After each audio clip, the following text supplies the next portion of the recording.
I did it again. I thought I was taking the thumbnail, girl. So the beginning of this video, we're gonna chill a little bit.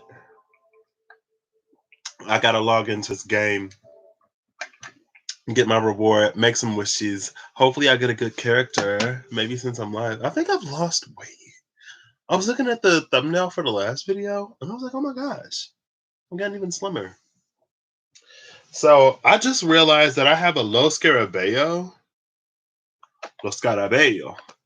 deck and a Hay House deck. I'm using a Hay House deck too. The Archangel Power cards and the Angelarium Oracle of Emanations.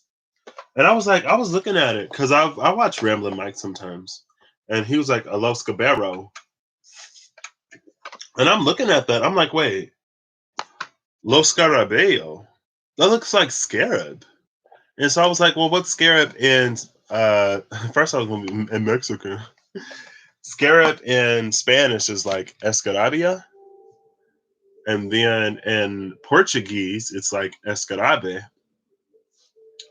And then in Italian, it's Scarabeo Sacrio or something like that.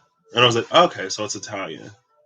Hey Siri, what is scarab in Italian? In Italian, scarab is Scarabeo Sacro. Scarabeo Sacro. I was like, oh, snap. So what I want to do over here is I'm going to pull an Angelarium Oracle of Emanations. It's going to be what challenges these angels have for us. And it's like, oh, so it's fitting that I'm starting this with a game and with a wish and with a summon.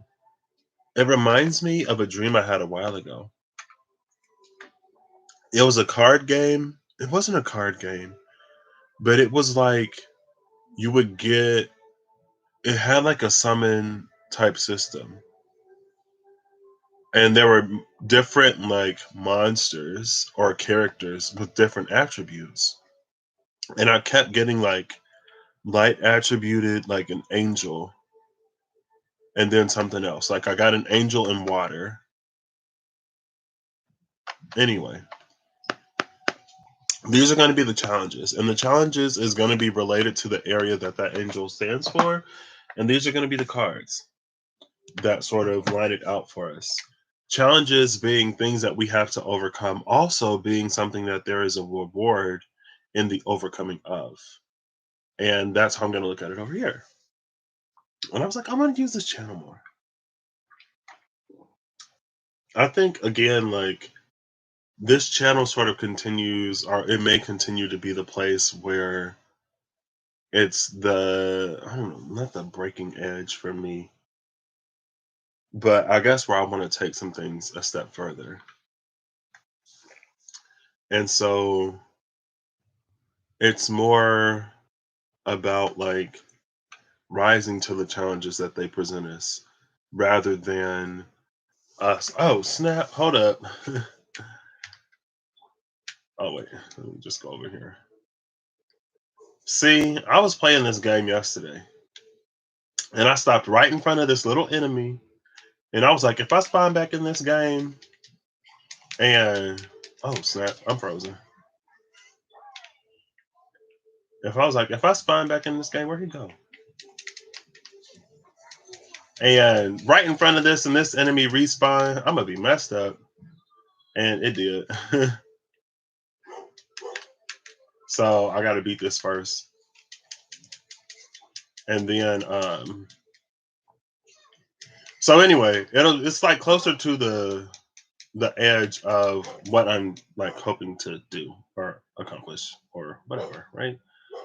And so right now it's less about like calling on certain energies for like protection from something and more about sort of rising to the challenge. And I think in some ways there are things for us to sort of like learn or discover or to master through the space of challenge rather than to depend or rely on them to negate challenge. And when we depend or rely on something or someone to negate challenge, it limits, it stymies our growth potential.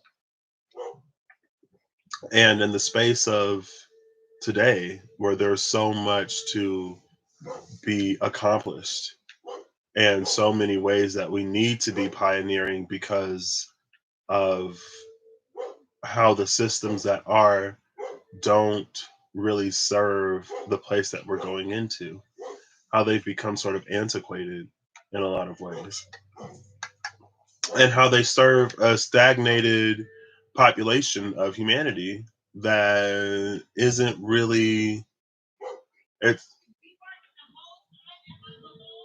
it's more about like being comfortable and like stagnantly so, right? It's not like, yeah. And so it makes us, I don't want to say easy to control, but I mean, a lot of times when we're comfortable, we're happy.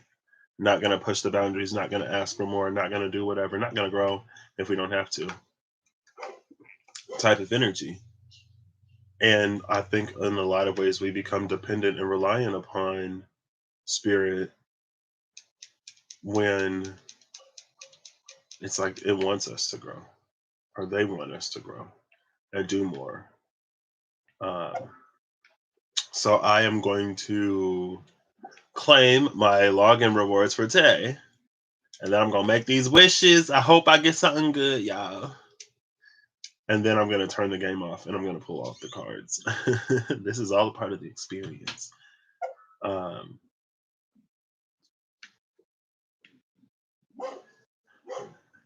my brother just went out there. He's talking to Chino. In the last video on my last channel, I ended by talking about how weird Chino is. And my brother walked out there. He's like, "Quit being weird." um, I try to embrace his weirdness as good as I can. He just like to play too much, and he's like a little tough dog. He got too much energy. I'm like if I play, I want to play for like 2 minutes, 3 minutes. He want to play for hours. I feel bad, but I'm like, I ain't got it in me. I'm sorry. But anyway, that's what I'm going to be tapping more into over here. And I can't remember if the angel spread came out on this channel or if the other channel, but it's very much an angel spread type of energy. Ooh, Lion's Roar. I just got Lion's Roar. It's a 4-star sword. Looks like a great sword. Um, I was kind of hoping for a character, but I'll take it. And I just got a character who can use this too. Oh, it is a sword. Bane of Fire and Thunder. Increased damage against opponents affected by Pyro or Electro. A sharp blade with extravagant carvings that somehow does not compromise on durability and sharpness. It roars like a lion as it cuts through the air. And that's interesting because, again, in that video, I just saw the King of Swords. The King of Wands. And this sword has a lion on it. But it's a very Asiatic, maybe more specifically Chinese lion. If you've ever seen like how like in the parades, how the lions are designed, it's very much like that. And I believe this is a Chinese game, so or it's based in like founded in China. I'm playing Genshin Impact right now. I'm claiming my daily logins and making my summons, hoping for a good character. Um, let's see what this is. It's basic. She basic. So yeah, that's the difference over here. And I feel like sometimes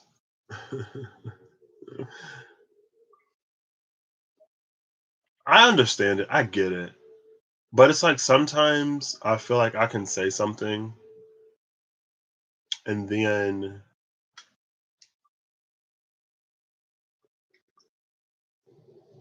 I guess if it's not what you want to hear, then it ain't what you want to hear. And that makes sense. Um, all right, I'm done with this. Oops, let me make sure. Oh, I say this. All right. Because it's like sometimes I'll be like, oh, we should do this and we should do that, and it's not about this, and then somebody will be like, oh, but like, what about that? And I'm just like, okay, well, I don't know. I'm gonna send her a message. I'm like, girl, where you at? So one of my best friends from middle school, we reconnected after a minute on Facebook, and then she like deleted all of her socials. I'm like, girl, where you go? And I saw her in a dream, and she was like, hold on, wait, because I've been seeing her, and I was like, oh, I want to reach out, but I haven't done it. I'm doing it today. I'm like, girl, where you at? Where you at? So many exclamation marks. Where you at, girl? I miss you. Her name is Summer. And I saw her in a dream. And then in the dream, she was like, oh, I got like 2 kids and I'm doing this. I'm like, what, girl? You got kids? Okay, now I can get back into this. So that's where I am right now. It's very much like the angel spread. And it was the 5 of Swords. The angel spread was all about Ariadne. And Ariadne was a weaver who challenged the goddess of handicraft to a weave off. And she kind of sort of won. The goddess was kind of sort of insulted, so tore up her masterpiece. She was torn up because she poured her everything into that. And then she was turned into a spider, right? And spiders weave these incredibly strong webs, stronger. It's like relatively stronger than anything that we can manufacture. Just like how ants are relatively extremely strong because they can lift and move things several times the magnitude of their own like body weight. Just like bees are like the way that they're aerodynamically designed, if you can call a creature designed, uh, it's like they shouldn't be able to fly, but they fly. Nature is full of things that we can't fully replicate. And I think that's also it comes into the energy of like what I believe, or not what I believe, but a certain branch of not a branch. I'm gonna just not make it complicated. That's the space that I believe spirit is like pushing us into when we're really discovering our own natural inborn talents and gifts and abilities that are superhuman, that sort of defy understanding and reason and logic in so many ways, but we do it. So I think when you're in a certain arena, it's like really easy for people to go, oh, well, that's not reasonable, that's not feasible, that's illogical, and to dismiss it. But if you see something, if you observe something, even if it defies all logic, it cannot be dismissed, even if it can't be understood. But in certain like scientific arenas, if it can't be understood, then it's not like it holds no weight. It's like end of conversation. Right. Maybe that's also a North Node Gemini energy. It's doing without all the Sagittarian words, experiments, hypotheses. It's not explained. So, anyway, back into this. Angelarium, who there? Chakma, wisdom is going to give us the challenge. And then I'm going to use the Archangel Power cards to clarify the challenge. I wanted to get 3 of them. I'll get 3. Why not? So give me, oops, what was that? 1, 2, 3, 4, 5, 6, 7, 8, 9, 10, 11, 12, 13, 14, 15, 16, 17, 18, 19, 20, 1, 2, 3, 4, 5, 6, 7, 8, 9, 30, 1, 2, 3. Okay, I have all my cards. It felt like a card flew out of my hand, but I didn't see it anywhere. So first angel to call us into the arena. The first challenge. We are the challenger. Bring in the first challengee. Okay.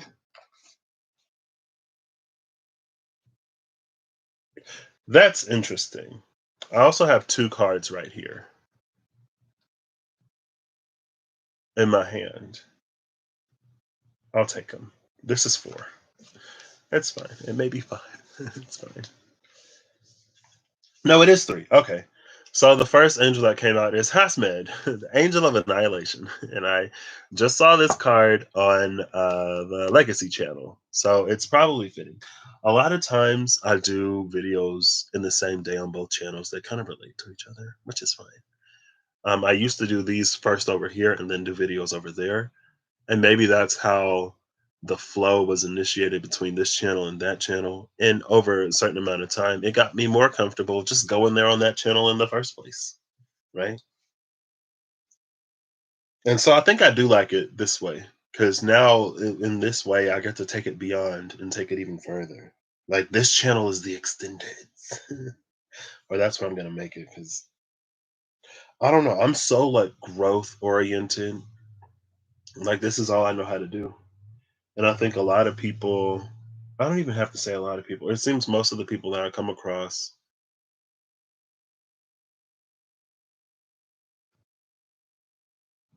it's like, I think they're also growth oriented. But for me, like, there's a certain amount of internal work that I've done. And so I'm like trying to grow beyond the limitations of myself. It's like first we have to grow to fit our vessel, and then we grow beyond and we get to expand.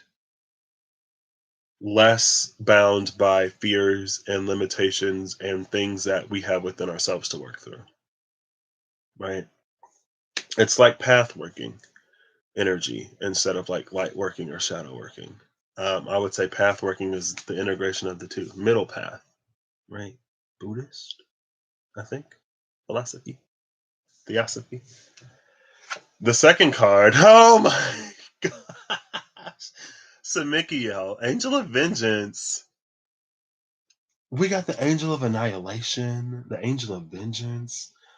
Girl, these are the ones issuing us challenges. And the last one is Leliel, or Leliel, Angel of Night. Okay, work. So we were challenged by the Angel of Annihilation, challenged by the Angel of Vengeance, challenged by the Angel of Night. Bottom of the deck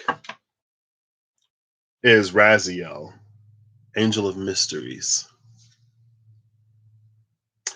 So I'm liking this. I'm liking this. Raziel is definitely bringing a mysterious flair to this. Actually, I'm gonna put in here real quick. I'm gonna put in the I'm gonna title this uh Angelarium. All right, enter the gauntlet. Enter the gauntlet. Rise to the challenge. That's the title. I'm gonna say into off of the PlayStation. Off the PlayStation. At about 15 minutes.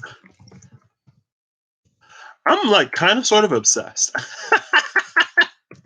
with how you can put timestamps into videos now.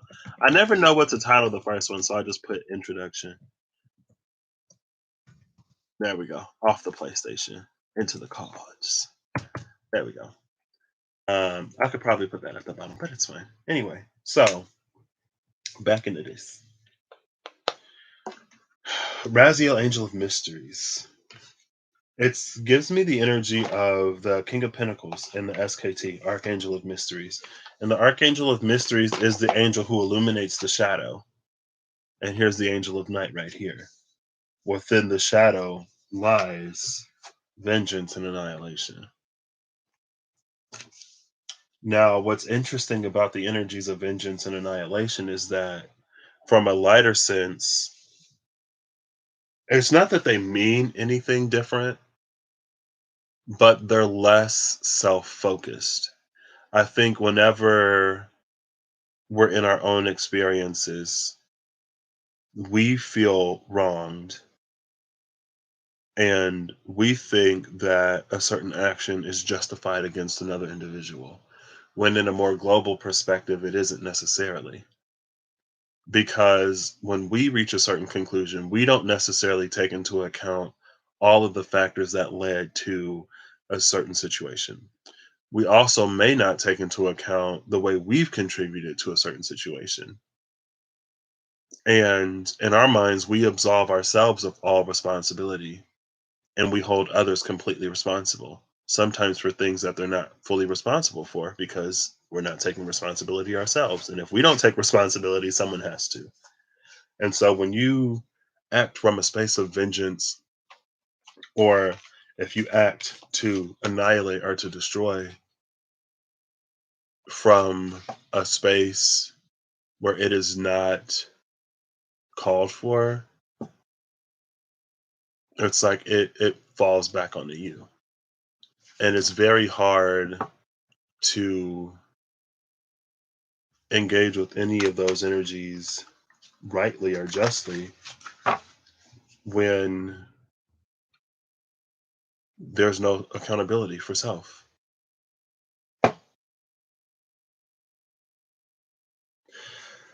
So, 3 cards for Hasmed. I want to get them face down. Or I ain't gonna look at them. Oh, I'll just pull. I'll just pick. Okay. All right. That works.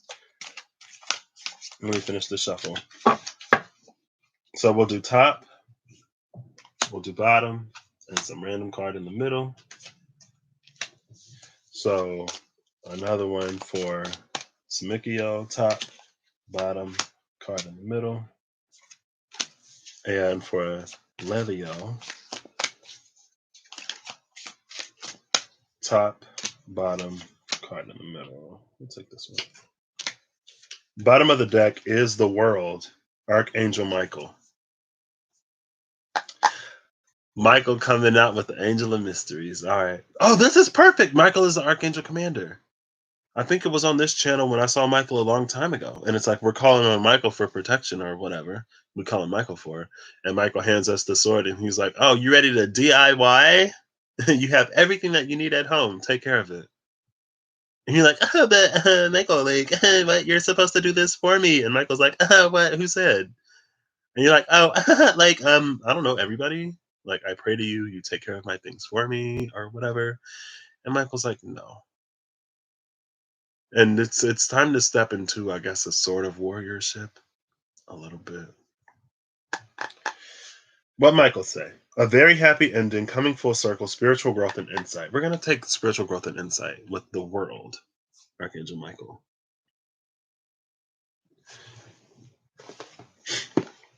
And again, it's not that spirit can't help, but it's like, especially with the world being what it is now, it's a time for us to rise and it's a time for us to do things and to not necessarily be so desirous of something or someone else coming in to solve everything and to do everything, because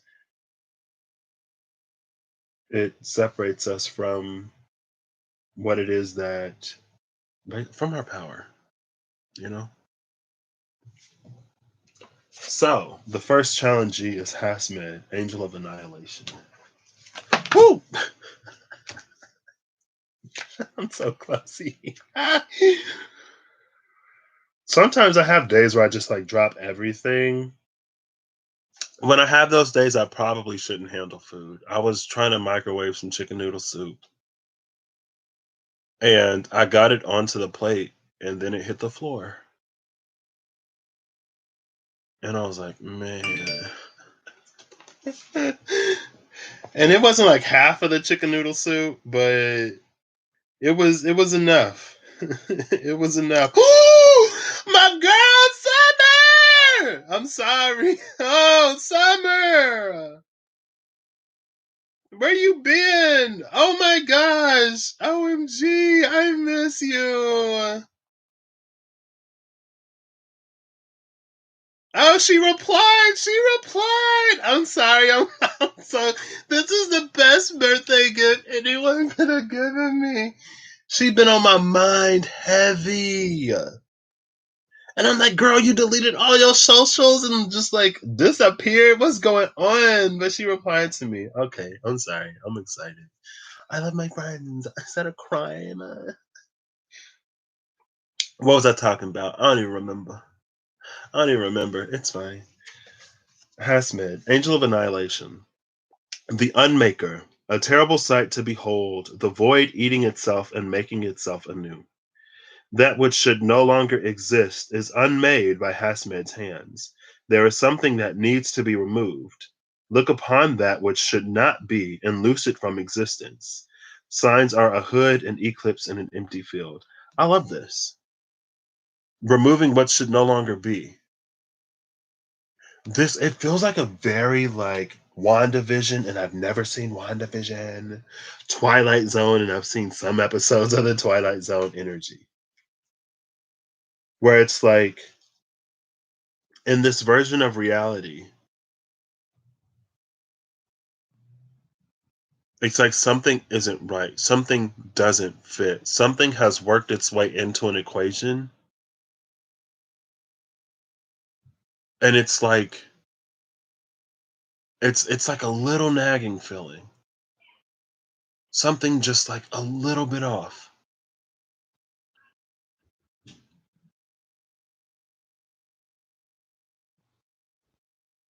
And Hazmat is like find it and take it out. And it's not necessarily like a hitman type of energy. It's more like a removing a weed type of energy. Something that has found itself comfortable in your space, but ultimately detracts from it. And it feels like that thing being in that space prevents what should be in that space from finding it. And it's not finding it because it knows where that space is. It's just unable to occupy a space that's already occupied by something else. I think this challenge it takes me back to on the Legacy channel the other day. I was talking about how one thing that I've seen in systems of religion that I haven't necessarily seen in spirituality is the concept of deliverance.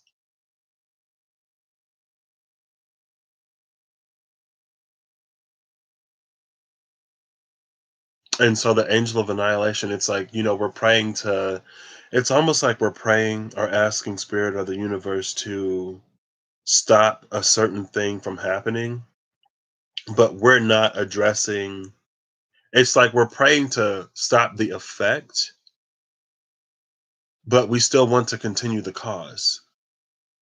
It's like you want to stop the repercussions, you want to stop the result, but you don't want to stop doing what you're doing to get you this in the first place.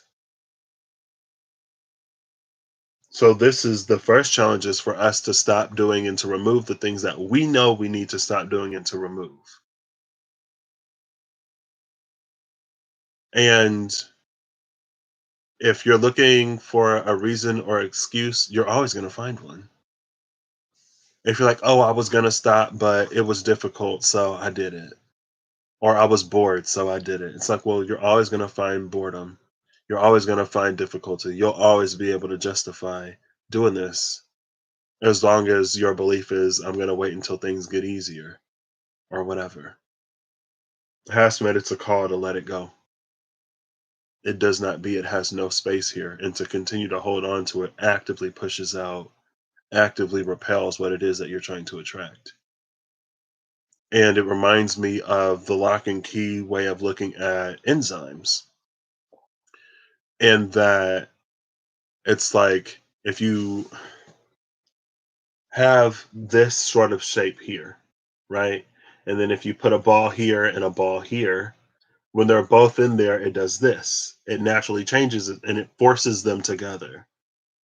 And that's how an enzyme can encourage something else to happen, but it not be changed in itself. Because as soon as they merge, it releases and it takes this original shape and it waits for the two things to come together and it'll close. And so it's this thing, it does this.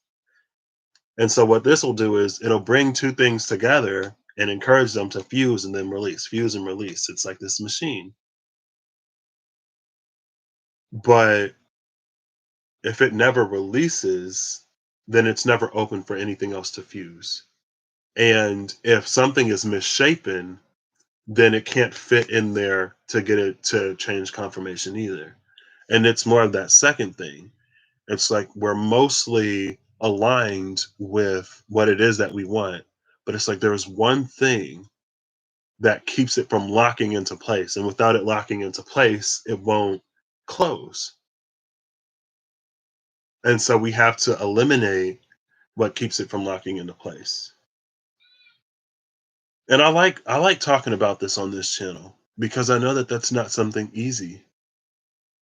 And I know that a lot of people don't necessarily seem to be in a space of being there yet, which is fine. Like, I know that perfection isn't real and like we're never going to be perfect, but I don't think we should like stop trying to better ourselves.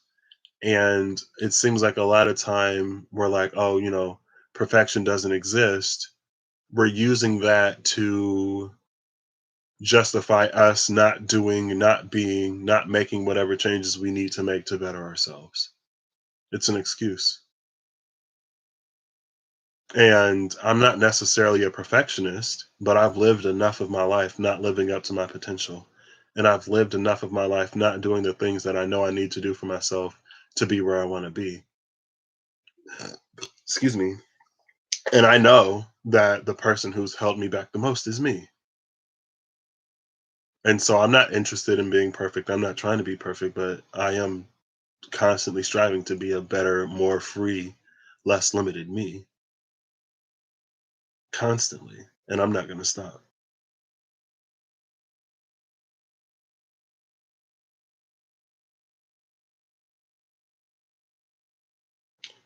This feels like, and I've talked about it quite a few times on the Legacy channel recently, how, as primitive as it was, old medicine did a really good job at eliminating what's dead and preserving what's alive. And it's something that modern medicine has not necessarily upheld or maintained. Modern medicine kills everything, even what is good and what is healthy. And it reminds me of like a lot of times we see something white and we say that it's pure and it's like closer to godliness. But I don't know if that's necessarily the case. It's like it's bleaching, it's removing it of all substance of everything, it's killing it. It's white because it's lost all of its color. And I don't know, divinity isn't so bland. I'd say that something black is probably closer in the sense that it's that limitless potential, but it's also something that holds everything. From the night the stars are born, not the other way around. But when we have that potential, it validates, continues a certain narrative that's led us down the path of destruction that it's led us down. And it's been about manifest destiny for, I don't know, it's like it's never stopped. It's endlessly consuming, it's insatiable. It won't stop until everything is gone and barren and desolate. It doesn't give back much. And what it does give, it takes considerably more.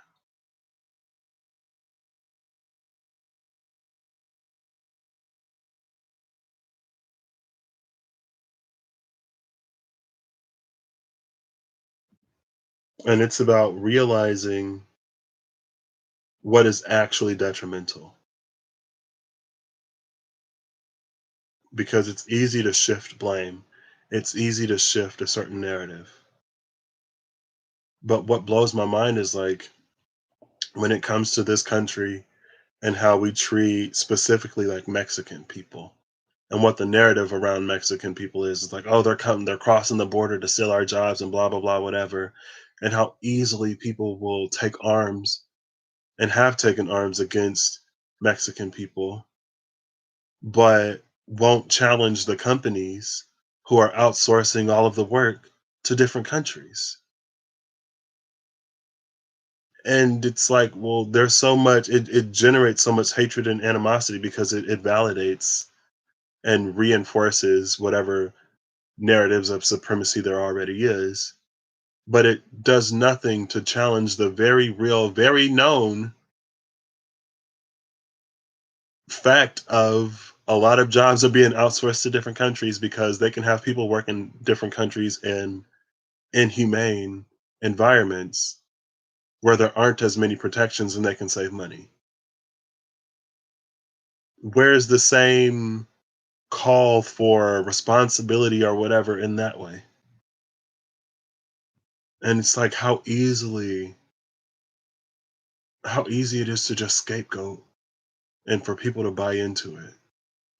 And for people to buy into the scapegoat so hard that they cling to a certain individual who is so much malice, it seems, and not see anything. It blows my mind, especially with spiritual or woke people. And it's like, where are the concepts that you sort of hold in this individual? I don't know.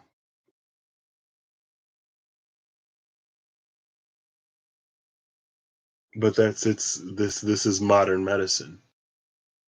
It's tricked us into sort of believing that if we want to stop decay, we must destroy everything. Or it's led us to be okay with self destruction in the pursuit of stopping something or someone else.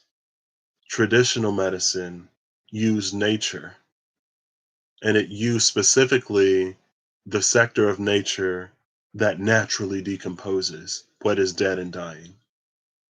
And it puts that in a space to eliminate what is dying within the self. But if it only eats what is dying, if it only cuts that which is to be cut away, then everything that is to be preserved, it'll be okay.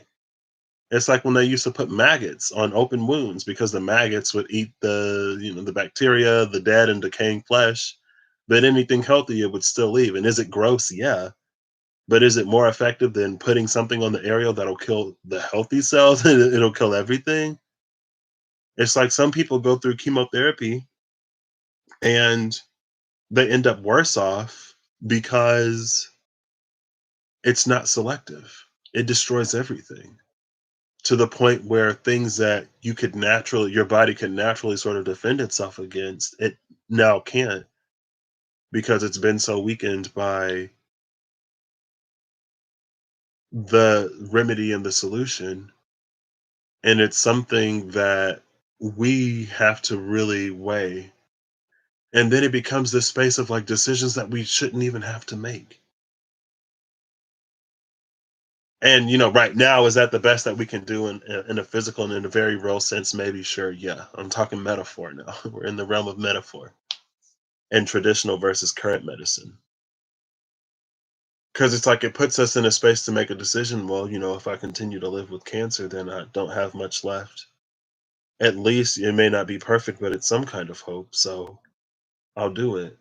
But it's almost like a space of things that we should never even have to question in the first place. Like there should be methods that don't leave us worse off. There should be medicines that don't come with side effects of death. It's like you shouldn't have like 25 side effects to solve one not minor problem, but it's like, man, you're trading off one solution to 35 more problems. And it's like, oh, don't worry, there's medicine to cover that, and then there's medicine to cover that, and then medicine to cover that. It's a system that isn't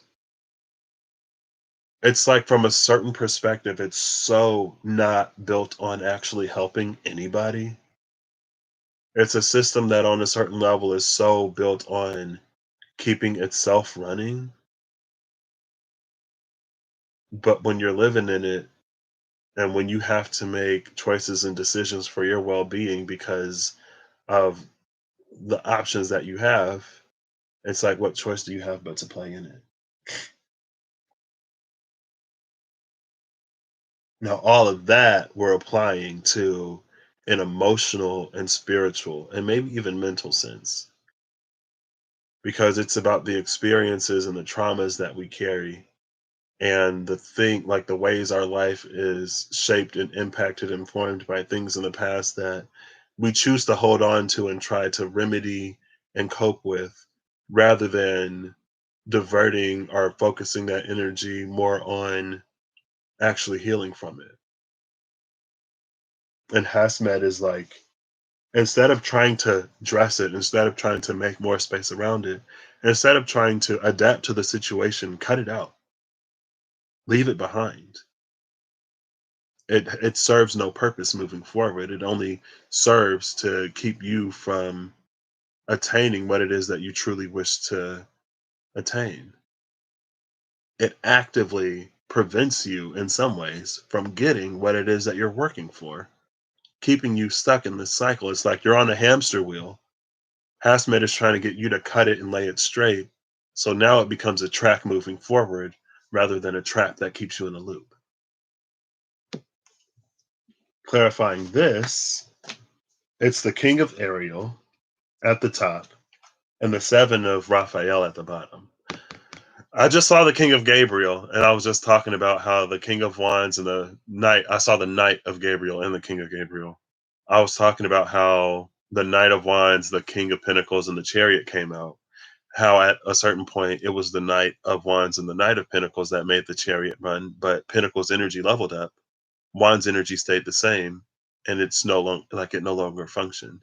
It started to turn in circles because it was so heavily like left oriented or right oriented instead of like it being equally balanced left and right and able to move forward. If you've ever coded a little robot car, you may know what I'm talking about.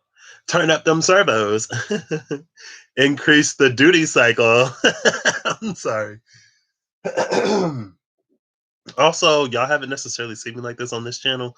On my legacy channel, I was lighting some incense the other day, lit almost a whole stick with my windows closed and my doors closed and my fan off. Absolutely no circulation. Smoked myself out. um, and it's been a fairly well recovery. I ain't really been sick in like 2 years. I used to get bronchitis all the time, but I ain't had it in a minute. And it's fine. The King of Ariel and the Seven of Raphael, this feels like us doing our best. And the card that came out in between is the Two of Ariel. I feel like this just clarifies everything that I was saying. This is us with the King. With the two, it's like it's a space of making decisions. It's balancing and weighing options and opportunities. Since it's pentacles, it's things that affect your life, specifically health. Less specifically health, but according to the metaphor, it was more health, which is a very pentacles thing: health, wealth, abundance, family. And so it's like we're weighing these different options when it comes to our health, trying to make the best decision with this King of Ariel. But with the Two of Ariel, again, it's this energy of like juggling and balancing things that we shouldn't even be in the space to juggle and balance. Like this is one of the most carefree Two of Pentacles cards I've ever seen. I love this Two of Pentacles card because each pentacle is its own self-contained system. And this person is like, it's a full energy who does it happily. I feel like this Two of Pentacles energy, with it being the middle, it's a space where it still interacts with both of these pentacles, but it refuses to juggle the way that the system would sort of tell us that we have to. And it refuses to be burdened by it to the point where it can't function in itself. It does so, it participates, it does what it has to do, but it does it easily and lightly.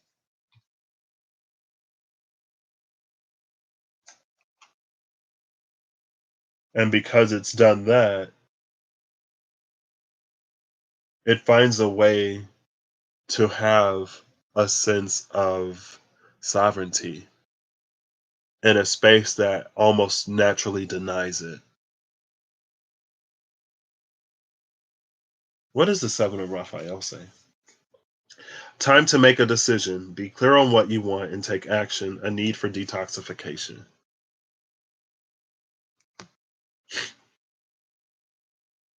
Honestly, like I've always wanted to be in medicine. Not always, but I've wanted to be in the pharmaceutical industry for a while.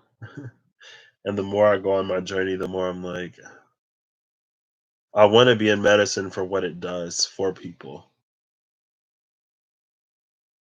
But I don't know if I want to put up with or be involved in a system that would profit off of pain, especially the way that it does in America,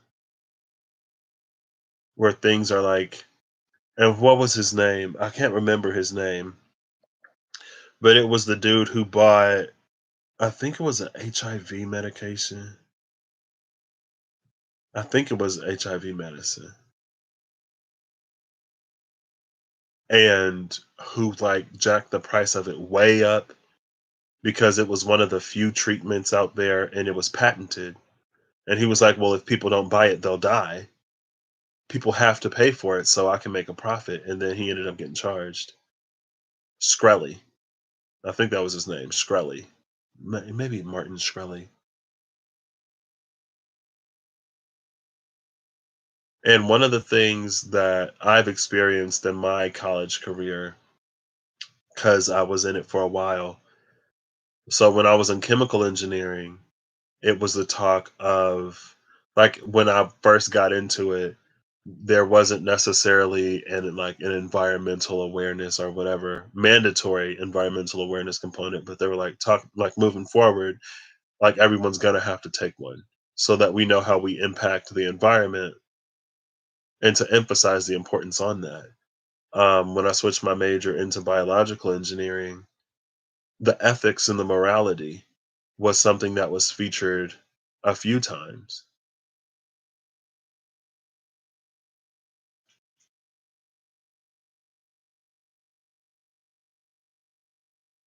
And so moving forward, I know it's not going to be the same that it was. And a part of me also believes that if I enter a space with a certain mindset, with a certain energy, the space will be changed for it. And especially if I come later into a position of some kind of authority, I can change the space even more.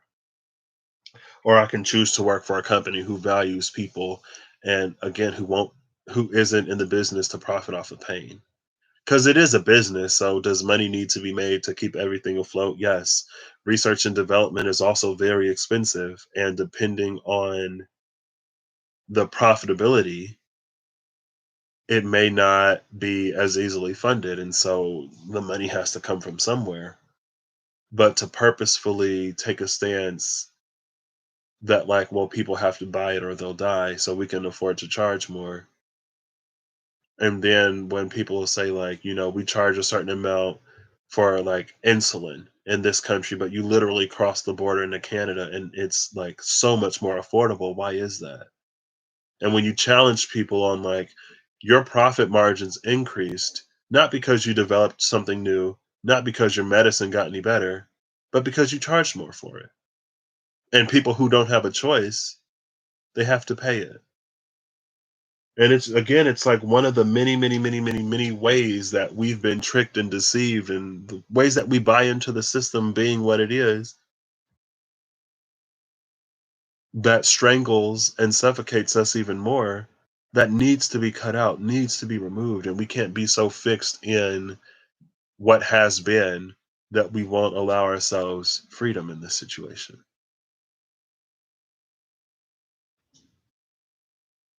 This is a it's I feel like it's easy to talk about. This is a tall order. Hasmet is asking us to cut ourselves free from the things that bind us that don't have to.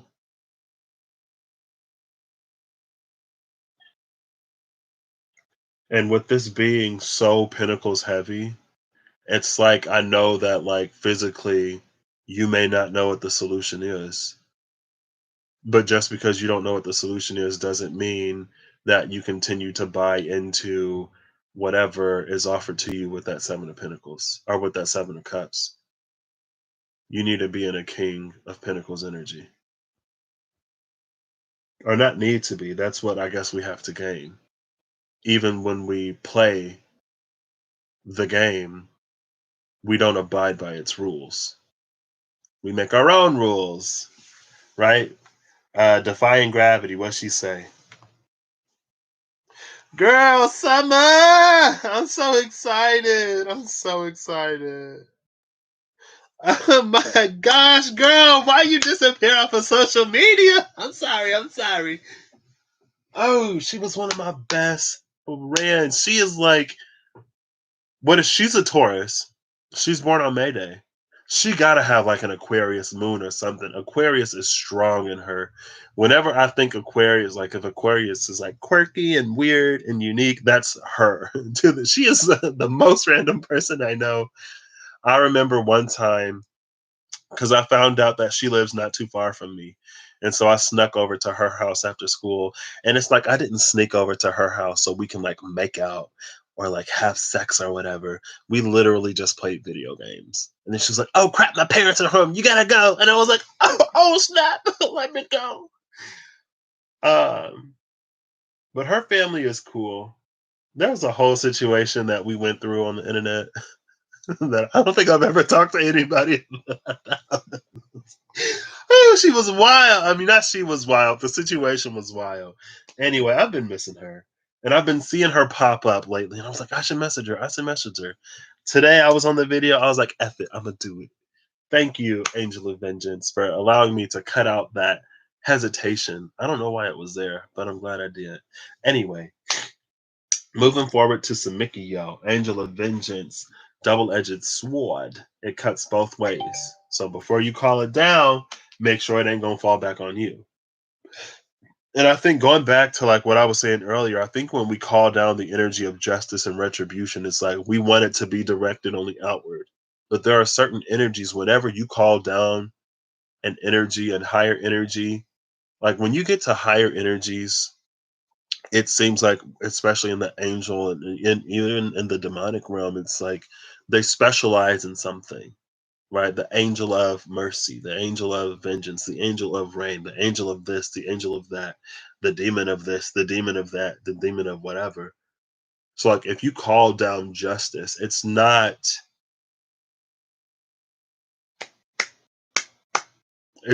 like bipartisan, non-party affiliated justice.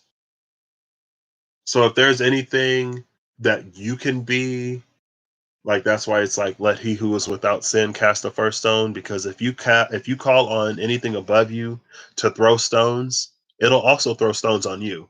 If you deserve some stones, it'll blow back on you. It's not only directed outward, it's absolute. Everyone within that realm is affected. And if you got some stuff to own up for, you'll own up too.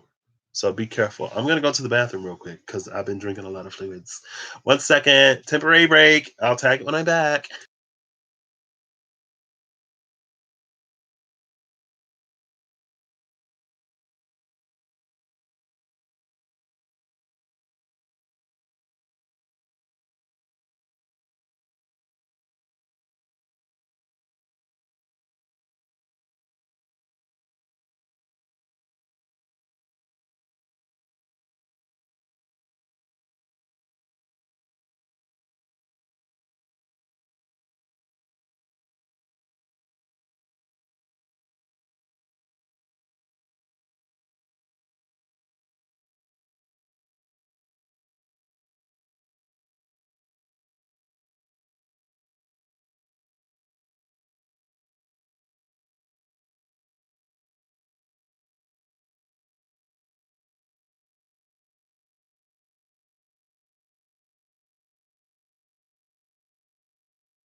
Oh, hold on.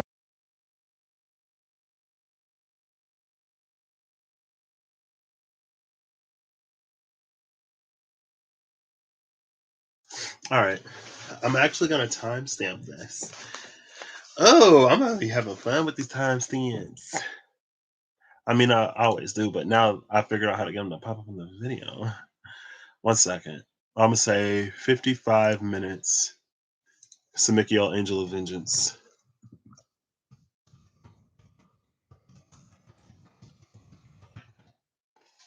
All right, and I guess I'll timestamp Leliel too. Okay, so timestamps are approximate. Oh, can I put in more effort? Yeah. Do I need to? I mean, the message is what the message is. And if it distracts certain individuals or whatever, it ain't for them. And I'm not interested in being for everybody. So, I'll be for who I am for, and I won't be who I won't be. And I'm not going to stress. So, again, Simikiel, Angel of Vengeance. I'll read it. It's in the entry.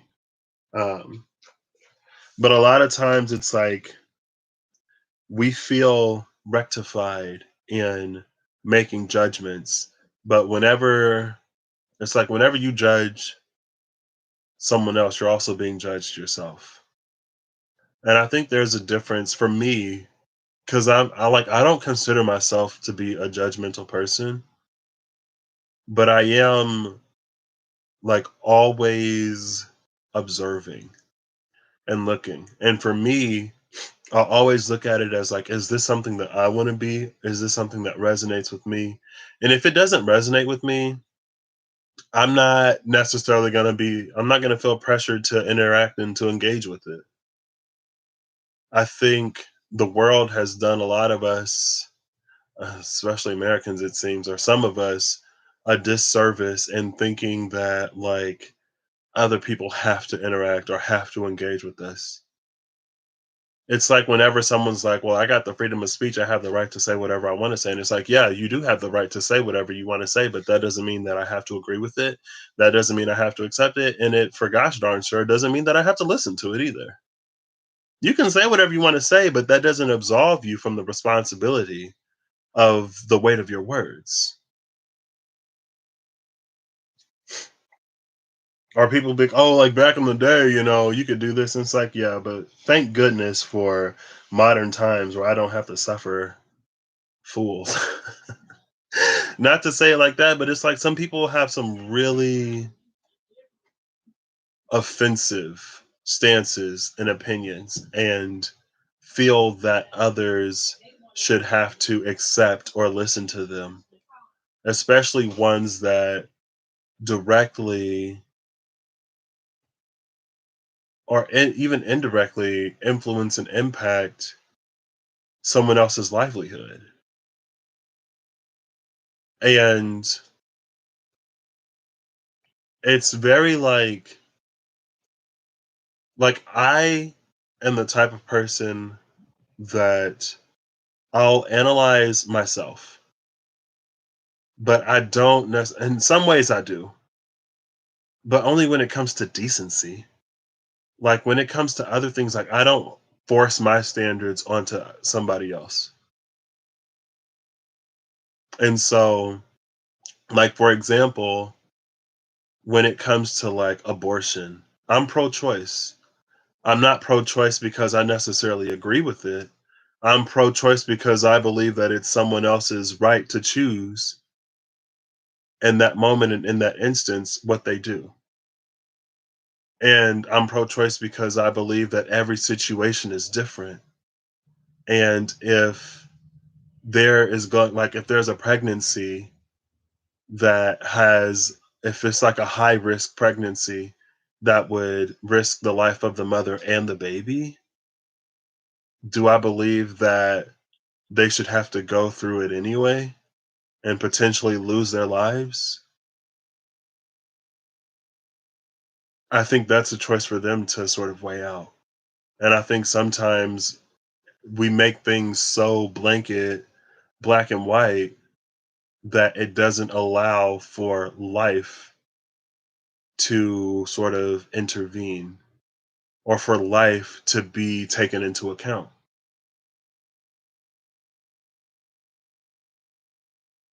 That's why I'm pro choice, personally. because I don't think it's my place to tell somebody else what they should or shouldn't do. Just like it seems that like with the whole Starbucks cups fiasco or just anything, it seems like in a lot of ways, like Starbucks is one way, but whenever we try to be more inclusive of other people, it seems like there are always people who's like, oh, well, now in you being more inclusive, you're, I don't, it's like when you say happy holidays instead of Merry Christmas, because there are a few holidays around that time and not everyone celebrates Christmas. But people get upset because you're not saying Merry Christmas. When, like, is Christmas not a holiday? Is Christmas not included in the list of holidays if I say happy holidays? It's like you haven't lost anything. What you've lost is your domination in this area. Now that it's not solely about you, you have a problem. When we try to incorporate other people, there's an issue. And it's something that's so American in so many ways. And like that seems to be one of the biggest issues with inclusivity is that when someone doesn't hold like 99% of the share or 99% of the stock, they feel cheated, they feel slighted, they feel whatever. But it's like you shouldn't have had that much power in the first place. But now that you have it, you shouldn't have had that much influence in the first place. But now that you have it, you shouldn't have had that much control in the first place. But now that you have it, you don't want to let it go.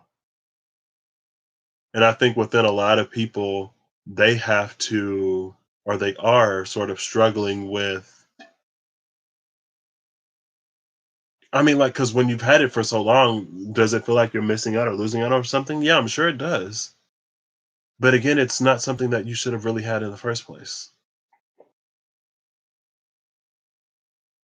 And so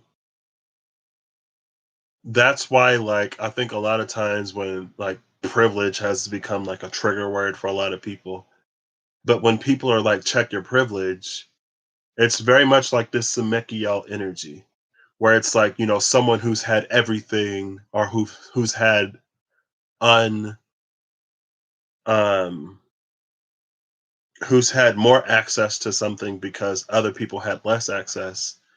When it becomes more equalized, they feel like they lose something, and so they cry out for vengeance or for retribution. But it's like, well, if you look at the situation, you shouldn't have had this much in the first place. Like, this is something that should have always been more equal.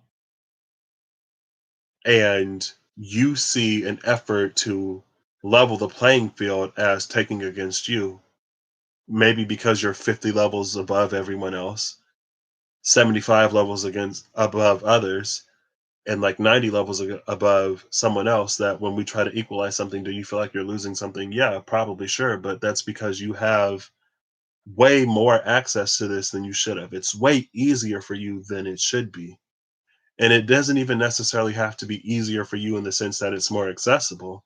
It can be easier for you in the sense that there aren't as many restrictions for you. And it's like, well, I still have to work hard. I still have to do this. I still have to whatever. It's like, yeah, you do. But guess what? You don't have to do a million and one other things that other people have to do. We're not saying that it's just given to you, but there are for sure things that you don't have to worry about. And when we want to make it so that other people don't have to worry about that either, now you feel attacked. Because now for the first time, maybe you'll actually have to do something to get it. You'll have to do something to earn it. And life for a lot of people, even for people like you can be in a minority and still have privilege. Like I have privileges. I'm an African American homosexual with disabilities, but I'm a male. And as a male, I have a lot of privileges in a society in a space that females may not necessarily have. I'm a cisgendered person.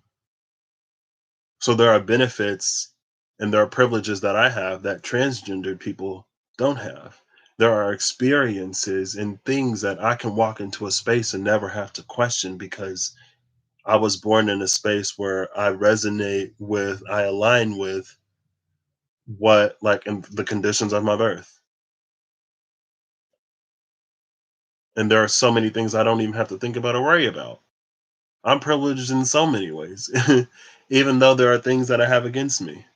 I used to think that the area I grew up in is not necessarily affluent. I felt, or I didn't necessarily feel it, but I could, well, yeah, I could definitely perceive of the disadvantages of my situation. But I went to college and I found people who had access to more, of course, but I also found people who had access to less. And I didn't even necessarily think it was possible. But I found out that it was. And I think it's,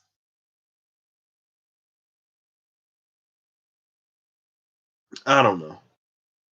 Let me just read Simikiel and keep going because it's a blade that cuts both ways. Can you be vindicated in some ways? Yes, sure.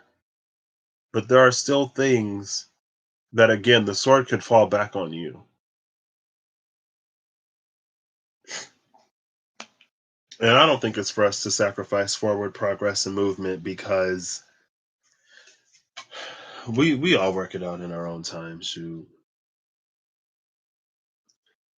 When the time comes, we all call its name. It is ever the instinct in our throat when we seek retribution. We choke on it even as we languish in every syllable. But those who call on Simikiel without cause will have harm fall back upon them threefold. It is the way of Simikiel's sword, cutting in both directions. While we will gird our fragile hearts against being hurt, pain will make its attempts on us by any means necessary. It is in our soul to survive at all cost, even if it means violence. Try to resist the urges of your barbed heart. Simikiel knows not forgiveness. Signs are a sword, a thorny branch, and pierced skin. And it said, and I like that it said, try to resist the urges of your barbed heart. Because right there, it's an acknowledgement of like when you're hurt, when you're in pain, like you'll call this down, no question, with the quickness. But a barbed heart will forget the wrong that it's done upon others. And Samikiel, eventually, it will come back on you.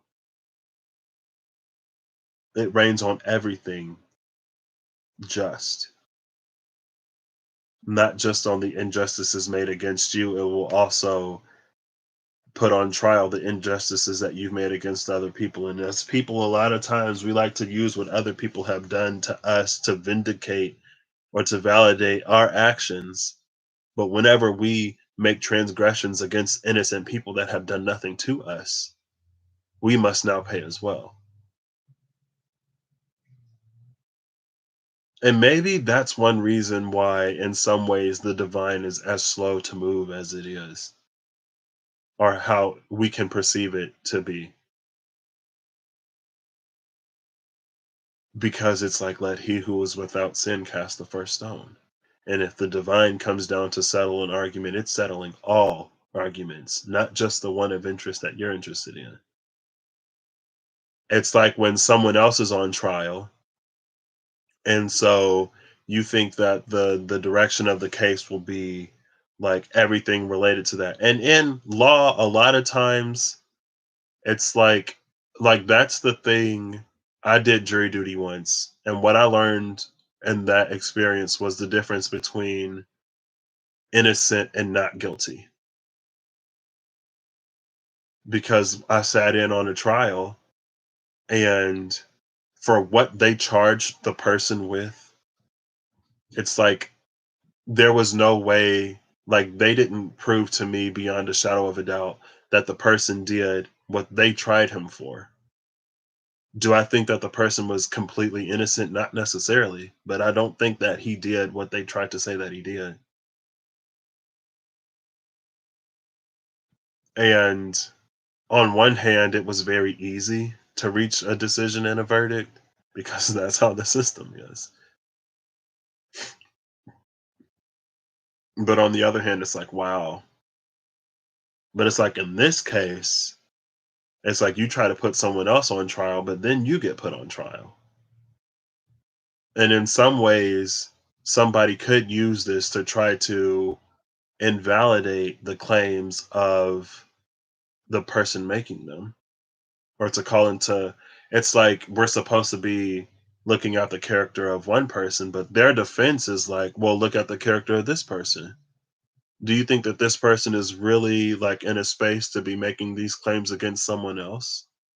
And it's like even if the other person is guilty, now they're like, oh wow, well, like we don't want you to win. So even if this person isn't right, it's like, oh, look at you. It rains in all ways.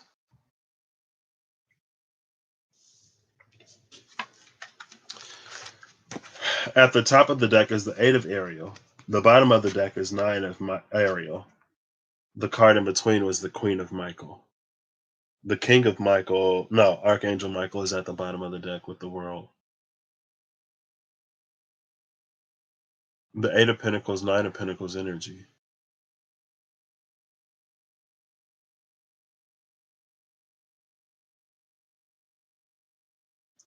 This is interesting. I feel like this is us finding a way to live a life free of judgment because we understand that there's right and wrong in everything. And that I don't want to say even the most innocent, but for your average person,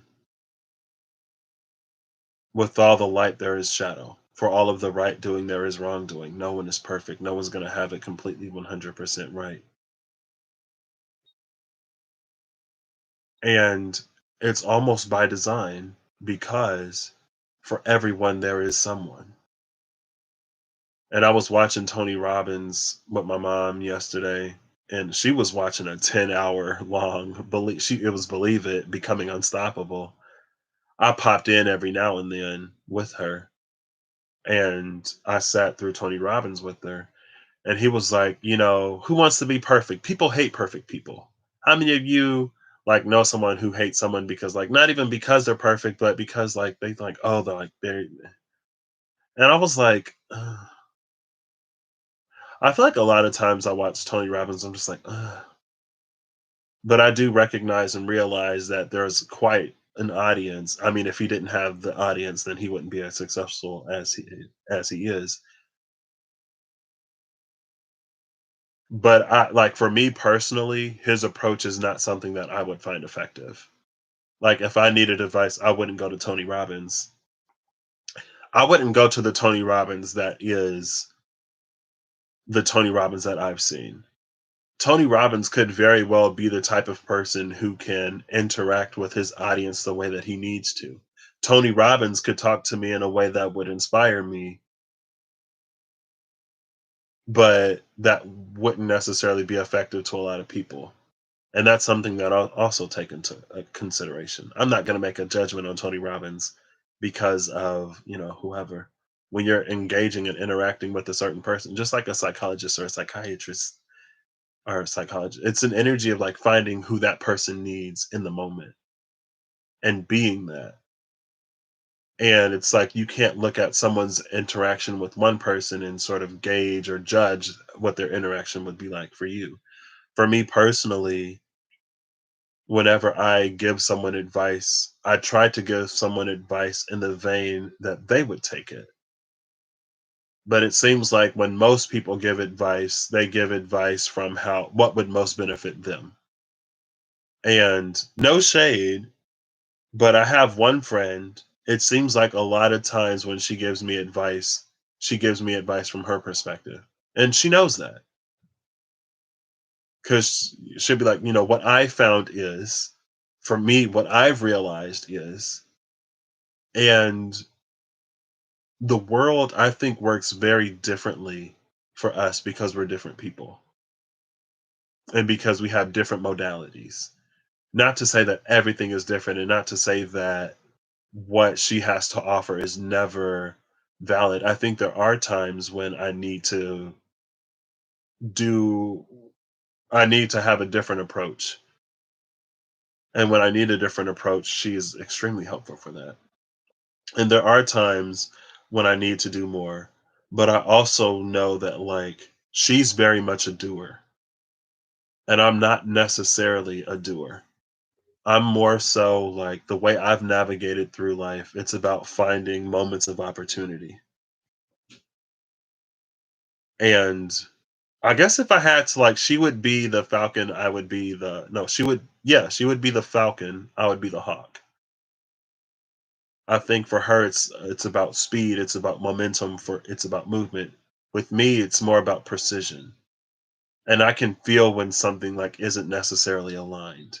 And I can feel when something is a lot more aligned. And I think she can do the same as well, or she does the same as well. But my modality isn't necessarily one of action and movement. I'm slower. I got a lot more Taurus and Pisces in my chart. She's got a lot of Aries, a lot of Aries, and even more Aries. And so for her, it makes sense. She's fire dominant. I'm water and earth dominant.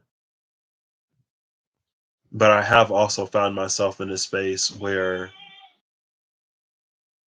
like, I feel like my life up until this point, up until about a year ago or a year and a half ago, my life was a series of this feels right, this feels right, this feels right.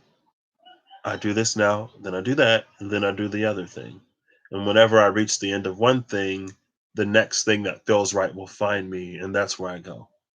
Now I'm in a space of choice and I'm in a space of free decision.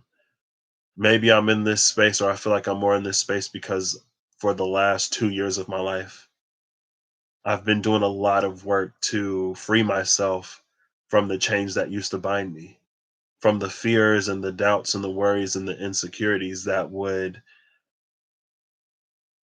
basically influence all the decisions that I made. I would never do anything bold or courageous, even if I was presented the opportunity. I worked to get certain opportunities that I ultimately turned down because my fear directly conflicted with it. And it's like, well, and some of those opportunities I worked quite hard for just to be limited by my fear in the end. But without that fear and without those limitations, it's like the world is wide open. And so I'm in a space now of not necessarily knowing. And I'm learning to live a life of not knowing, which shouldn't be like, who knows? Right. I feel like it's not necessarily an extremely common problem. But whenever I've encountered something, like, I knew that was my next step. Like when it came time to look at colleges, I had my eye on the University of Illinois in Urbana-Champaign basically all my life. Like I knew that that was the college that I was going to go to. But one of my professors, sophomore year of high school, told me about Purdue. And so when I took the SATs in junior year, in my junior, I got to send my results to 3 colleges for free. I chose UIUC because that was the college I knew I was going to go to. I chose Purdue because my professor told me about it. And I was like, I got 2 more spaces. Why not? And then I chose, I don't know, the University of Chicago because I live in Illinois and it's Chicago. And so my senior year, I actually toured those places. Now, I toured colleges because it's like you get it's an excuse from high school. It's an excuse like I got to leave and not like miss anything. I was like, well, yeah, I'm gonna tour colleges. If I get to miss school, hello, why wouldn't I? I toured the U of I first. It was the closest with my mom. I was like, yeah, like I already knew this is the school I was gonna go to. This is awesome. I toured the University of Chicago, which was quite a drive with my mom. I loved the campus personally. For me, it had like a rustic, I don't think rustic is the word. It had an older feel that I was down with. It felt like Hogwarts a little bit, even though but at that point I had never watched Harry Potter in my life, so I didn't know what Hogwarts was like. But my mom didn't like it. Then I toured Purdue, which was in between, the closest and the furthest. And I was just like, I put it on my list. I might as well tour. I fell in love immediately with the campus. My mom fell in love immediately with the campus. I loved Purdue so much. I toured it 3 times. Is it because, I kept getting out of school? Yeah, sure. But also I loved it. And every time I went, I fell in love even more. And I knew that that was the place that I was going to be. Something about, I was just like, this is it. And again, my whole life, I thought I would go to UIUC. All of my friends, most of my friends went to UIUC. I didn't really know anybody who went to Purdue. Now, I found out that there was a girl I was literally we went to the same school from kindergarten to high school, and then we went to the same college. She was one person. And then there was someone else I had a class with my senior year. I discovered she went to Purdue, but we weren't really close. But I started talking to her because we were going to the same school. We've become pretty good friends now. But besides that, like all the people like my core since middle school, they all went to UIUC or somewhere else. Most of them went to UIUC. And I got to Purdue and I had an absolutely miserable first semester. I knew nobody. I stayed in my room. I was extremely isolated. I hated it. It was difficult. I was like, wow, my family, like, not to get too much into our status, but it was a sacrifice for me to go there. And I felt bad. I was like, wow, because like they believed in me. And here I am not performing well. I hate it here. I don't like it. But the whole time I was there, not once did I feel like I wasn't where I was supposed to be. As much as I hated it, I still knew that this is where I'm supposed to be. And there was a really cute dude who lived on my floor. I'll call him the blue-eyed Gemini. Now I call him the blue-eyed Gemini. And at that time I was like, a boy is such a terrible reason for me to stay here. But right now I'm comfortable with you being my reason for staying here. Because I know I'm supposed to be here. I can't find any other reason right now to like this place other than you. So you'll be the one thing that I like here. And he actually led me to the Christmas show because he was in the Christmas show. I went to the Christmas show with my mom. And I was like, hey, mom, like Purdue does a Christmas show. You should come to the Christmas show. As a student, I get like cheap tickets. We've gone to the Christmas show every year that they've had one since 2011. Um, Last year was going to be my 10th Christmas show. I was a little bit bummed that they didn't have it, but also not extremely. Um, and we got back from the Christmas show, and because we lived on the same floor, we crossed paths. And I was like, oh, hey. And my mom was like, oh, you were in the Christmas show. You were that one dude. He was like, yeah. And she saw me when I interacted with him. She was like, "Oh, he's the reason why we went, isn't it?" I said, "No, he ain't like." I was like, "He's not the reason why we went. He's not the only reason. It's the Christmas show. I love Christmas." Um, so we saw him at the first Christmas show. My first and last Christmas shows as a student, we saw him in 2019. That Christmas show. Um, After the show, we bumped into him. And I was like, "Oh." She was like, "That's that one boy, ain't it?" I was like, "Yeah, it is. He's married now, mom. He's got a kid now." Um, but he's also the reason why I applied to, or how I found out about the front desk job at the dorm I lived in. And that job, I was like, "Oh, it's gonna be a way for me to like meet people who live in the building that I live in, and to branch out and to meet some friends, and also to make some money. Making money is fun." Um, and so that one reason led into another reason. And at the front desk, I met so many people. I made so many connections beyond students to faculty and staff who, like my later years in college, people would be like, how do you know all these people? And it's like, I used to work at the front desk. And that taught me a lot. That led to so many opportunities. And it was there that I really began to not even necessarily find my space, but I began to learn to create spaces. And that's actually where I met one of my best friends, Emily. I worked at the front desk and she was an RA. Um, and it's crazy. Um, but I eventually found why I was supposed to be there. I found so many reasons why that was my place. And while it was difficult in the beginning, it was the perfect training ground, learning ground, growing ground. It was so fertile. for so many of the things that I've learned. It was also a source of a lot of difficulty and a lot of challenge. A lot of challenge. Purdue did not want to let me go. Even in the last, like, when I was doing everything to graduate, it's like, how come every time I try to graduate, this university just try to stop me or try to suck me back in? Sometimes I'd be like, it's the Purdue demon not wanting to let me go. But as fertile as it was for growth, it was that fertile for growth because it presented so many challenges. Up until the very end, it encouraged me to be more and to do more. And that's the only way I broke free of it. That's why I have my degree now. It challenged me literally up until the very end. Um, and I'm grateful for it. I'm so grateful for it. And now the place that I feel most called to, again, in some ways, it's the place where I find the most challenge. And I find the most challenge there because it is challenging in some ways. I'm not going to lie and say that it's not.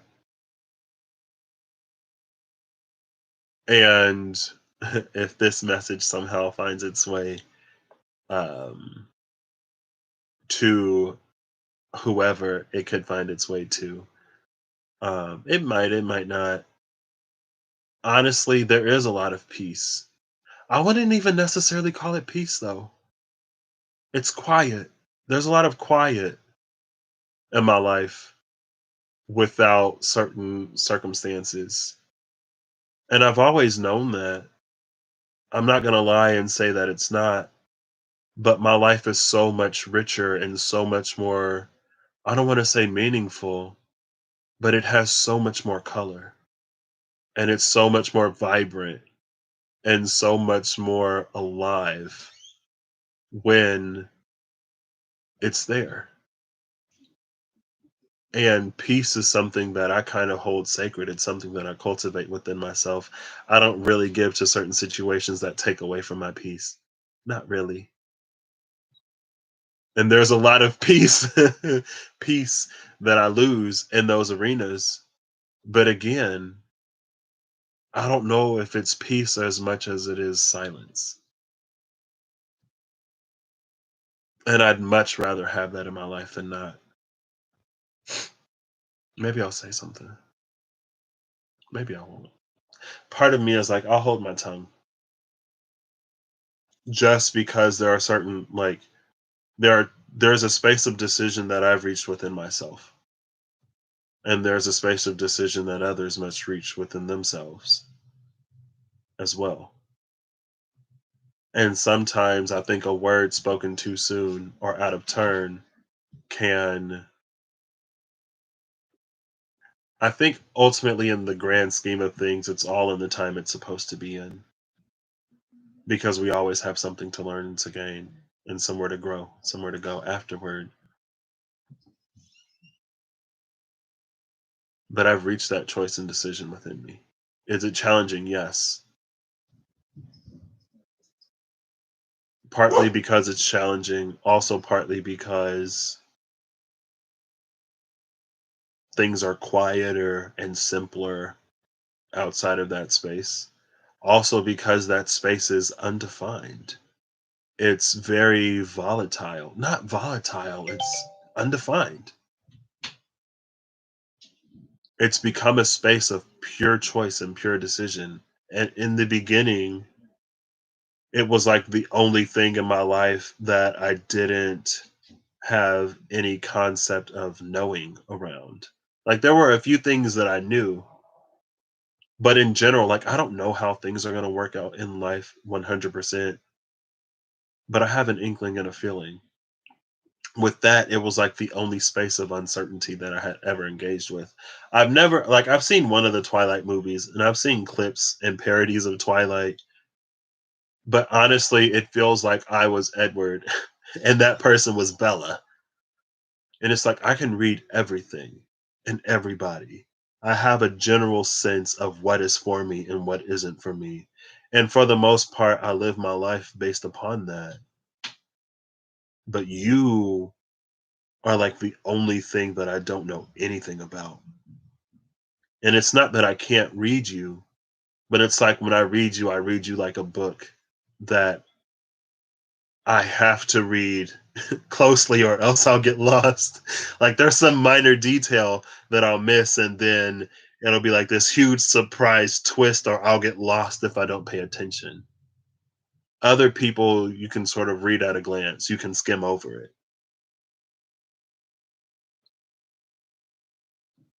And while it does present so much uncertainty and while I don't know anything, I followed that to where I am now in life, where I know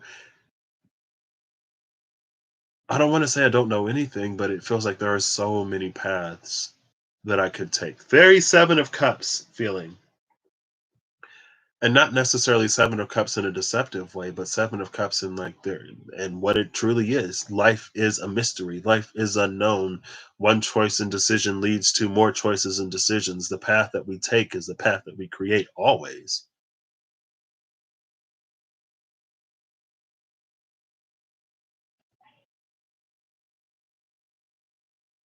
But I feel like it also, in a lot of ways, it liberated me from calculated, static, robotic kind of sort of life, or it liberated me from living my life that way. From going from, oh, this makes sense, this feels like the next thing. Oh, that makes sense, it feels like the next thing. To, in some ways, actually living life and being okay or more okay with the uncomfortable and navigating the unknown. And also, it's challenged me in a lot of ways to continuously grow and to continuously be myself, to become more of myself, to grow more into myself, to be less limited and less restricted. And it I feel like the space has demanded it without demanding it because it's put me in a position to want to be it without being prompted. And in some ways, honestly, it challenges a lot of what I believe and hold true for myself. Like one of the things that I hold true for myself is that like I don't want any of my pain from my past erased because it's led me to be who I am today. And I think when it comes to people that I care about, there is a huge part of me that doesn't want them to have to suffer. There's a part of me that if I could make their pasts easier, I would. But here recently, it's become this well, like, well, if you know how much that's done for you, how could you wish that for someone else? And it's like, wow, well, it gets very complex and very complicated. But I feel like all of the complexity really I found within me. I found within myself. And would it have been extremely easy to try to put everything on other people? Yeah. Is that something that I think a lot of people do? Yeah. But because I was already doing what I was already doing, and because, excuse me, it's more than a person because people have become what they have become to me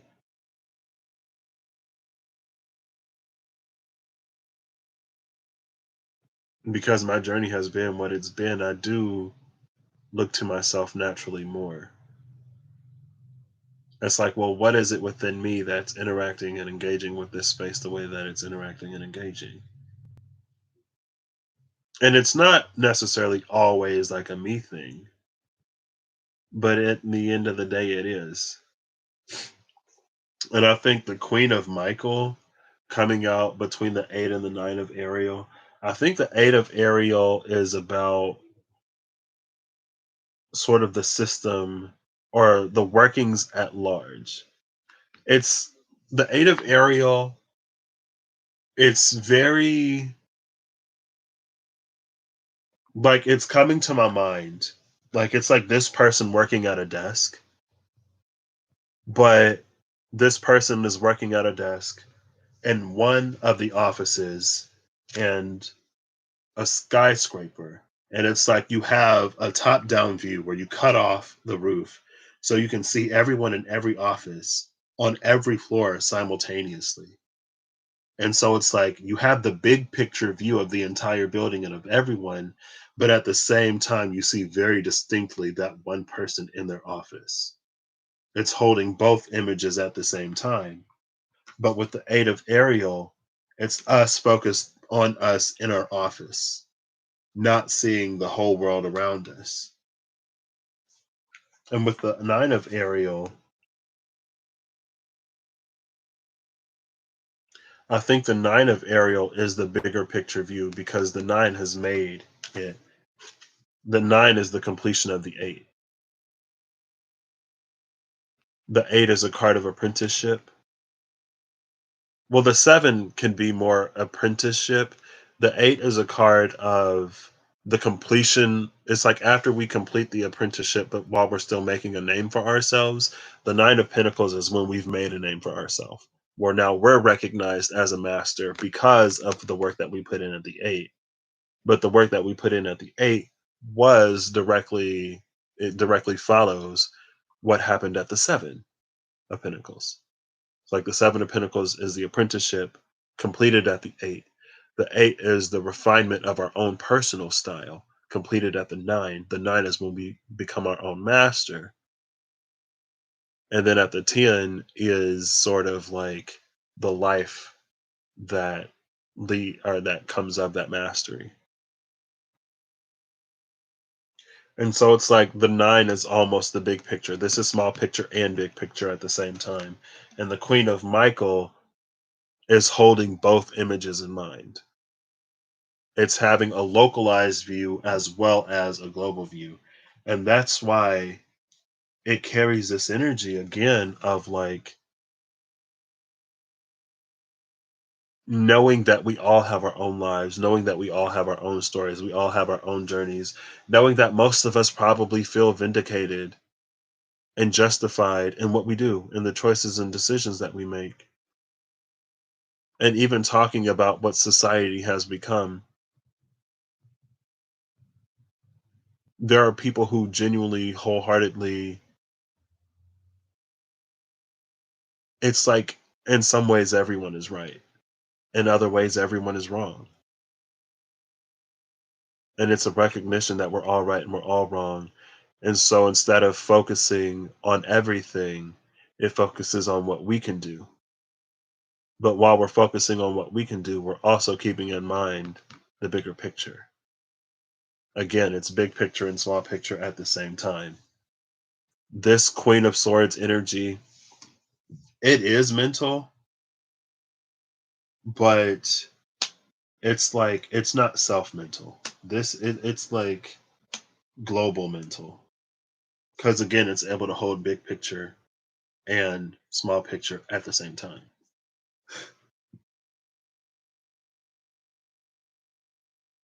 And what it does is it cuts Simikiel out of the equation entirely. And in some ways, I think it's what Simikiel wants.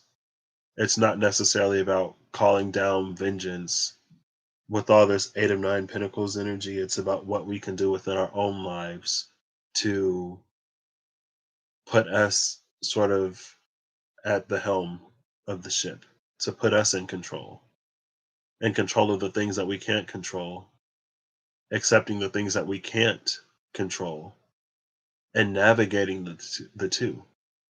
That's why this energy of big and small picture is so beneficial. Because when you can see what other people are doing in their cubicles, it's a team effort, right? When you're doing what it is that you need to do, when you're bringing your piece and other people are bringing their pieces, we come together, we put it together, we have a solution. In a fraction of the time that it would take one person to do it, and infinitely better than one person alone could achieve. It's like two heads are better than one type of energy because other people with different perspectives, people with different backgrounds will bring different concerns to the table. You get a better, more well rounded product that's applicable to many, many, many environments because those environments are taken into account. And I think that's one of the benefits to diversity and inclusion that a lot of people don't necessarily see. I think sometimes we look at diversity, or some people look at diversity and things like Title IX is like, oh, well, you're just trying to fulfill a quota and it's not fair that these positions are given to other people just because there are X, Y, or Z. And honestly, it's interesting because I've literally heard people have sentiments like that. And for me, it's interesting being a minority, interacting with people who aren't minorities in certain spaces. Or like even if you are a minority, like let's say like it's interesting like being gay, where people don't necessarily know that. And so you'll hear people make certain comments and you're like, wow.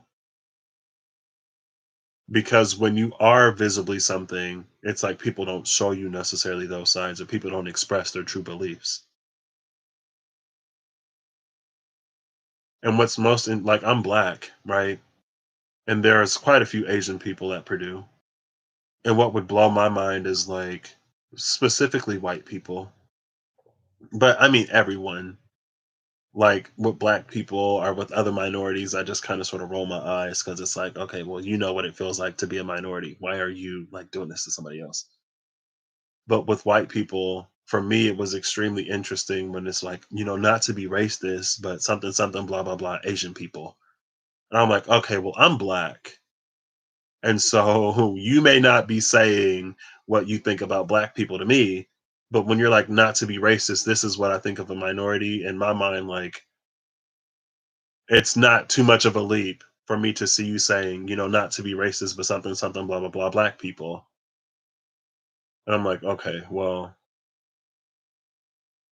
and again, and another thing, I think that's a part of the minority experience that honestly, I don't think a lot of white people, not a lot of like, especially like white Christian males, cisgendered, would understand. It's like part of the black experience when like Trayvon Martin and stuff like that happened. It's like seeing the people who you call friend, seeing how they react to a situation that could very well be you. And it's like, oh, well, he shouldn't have been doing this. He shouldn't have been doing that, blah, blah, blah, blah, blah. All these like profiling things. And it's like, well, if you look at me, I check a lot of these profile boxes. So if something tragic happened to me, it's like, well, what would you say about me? Like, do you even value my life? And is that necessarily the case? No, but it makes you think stuff like that. Like I said, just like being gay and not necessarily extremely stereotypically gay. So people wouldn't necessarily peg me as a homosexual. And then it's like you hear this stuff and it's like, wow, well, like, what do you really think? And I'm sure it was the same for um, like Muslim people or Islamic people after 9/11. I'm sure even some like Indian Hindu people are depending on what region that you live in, you cannot be Muslim, but you can look like it to certain people, and then you catch hate that isn't necessarily even for you. You cannot be gay, but be a male who's more or a female who's more comfortable with your masculinity or femininity.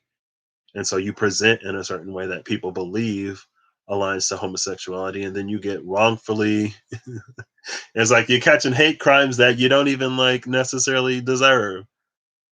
And now because of how we handled uh the pandemic, Chinese people are catching hate.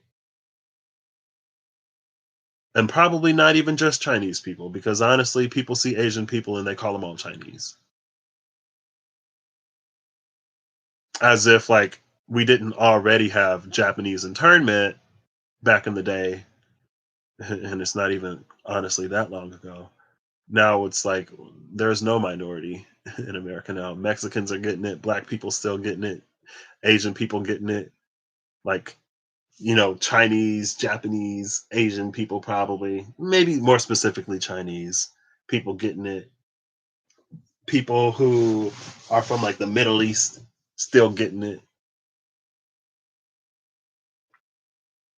And again, it's like to see people that you call or would associate as being a friend taking certain stances or thinking that certain people deserve it when you look like just like how other people look or when you are what other people are and you see that, like, I don't think that's an experience that necessarily translate. I think it psychologically does something to you that doesn't necessarily translate.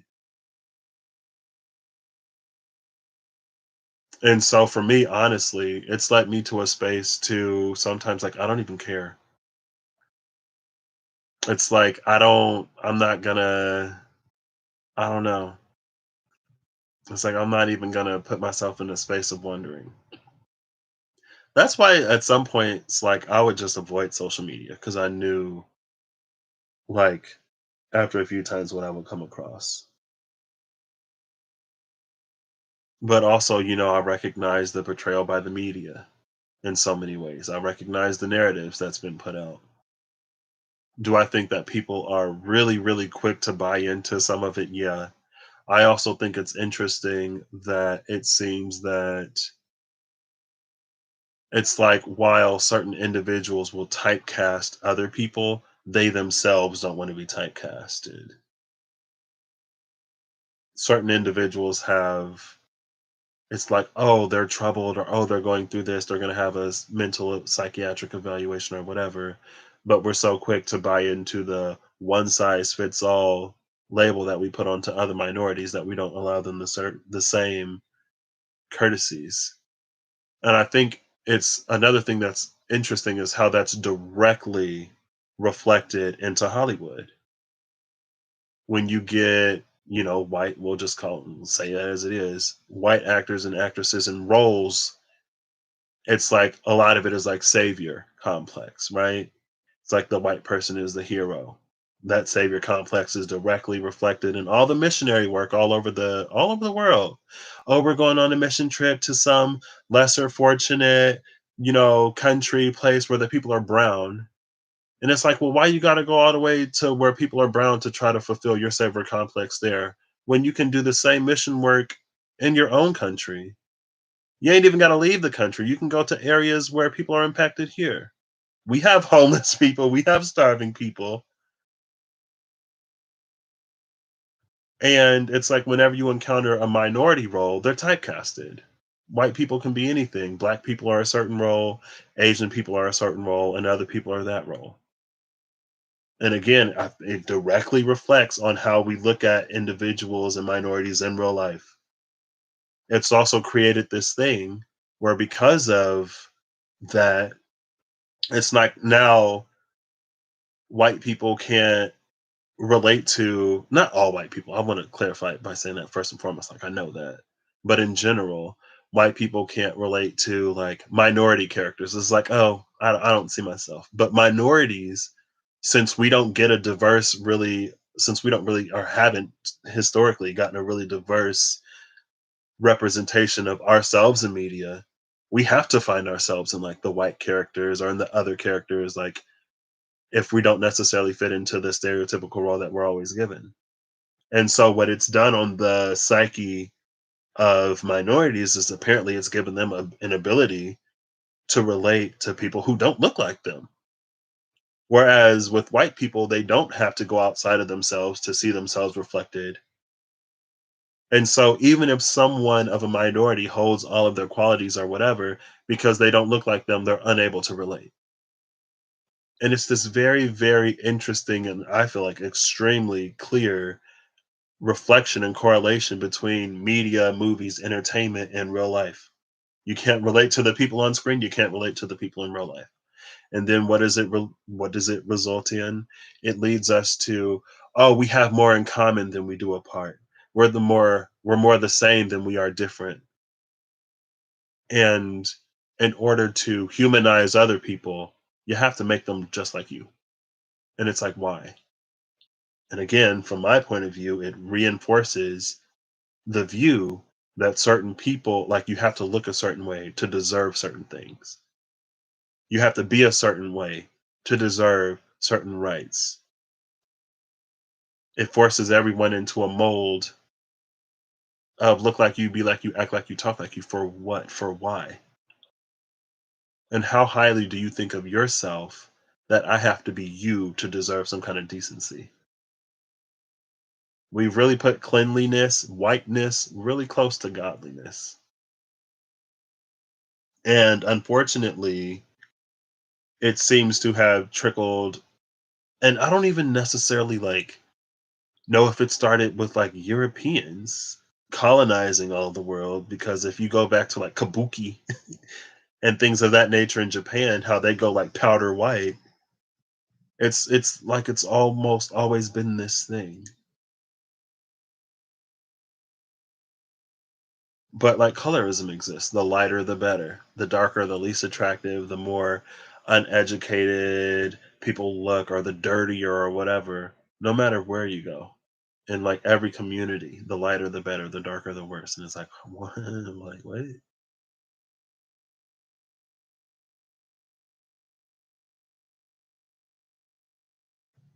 We're really going here. And so many, I don't even necessarily know where this is coming from, but it's about us challenging all of that.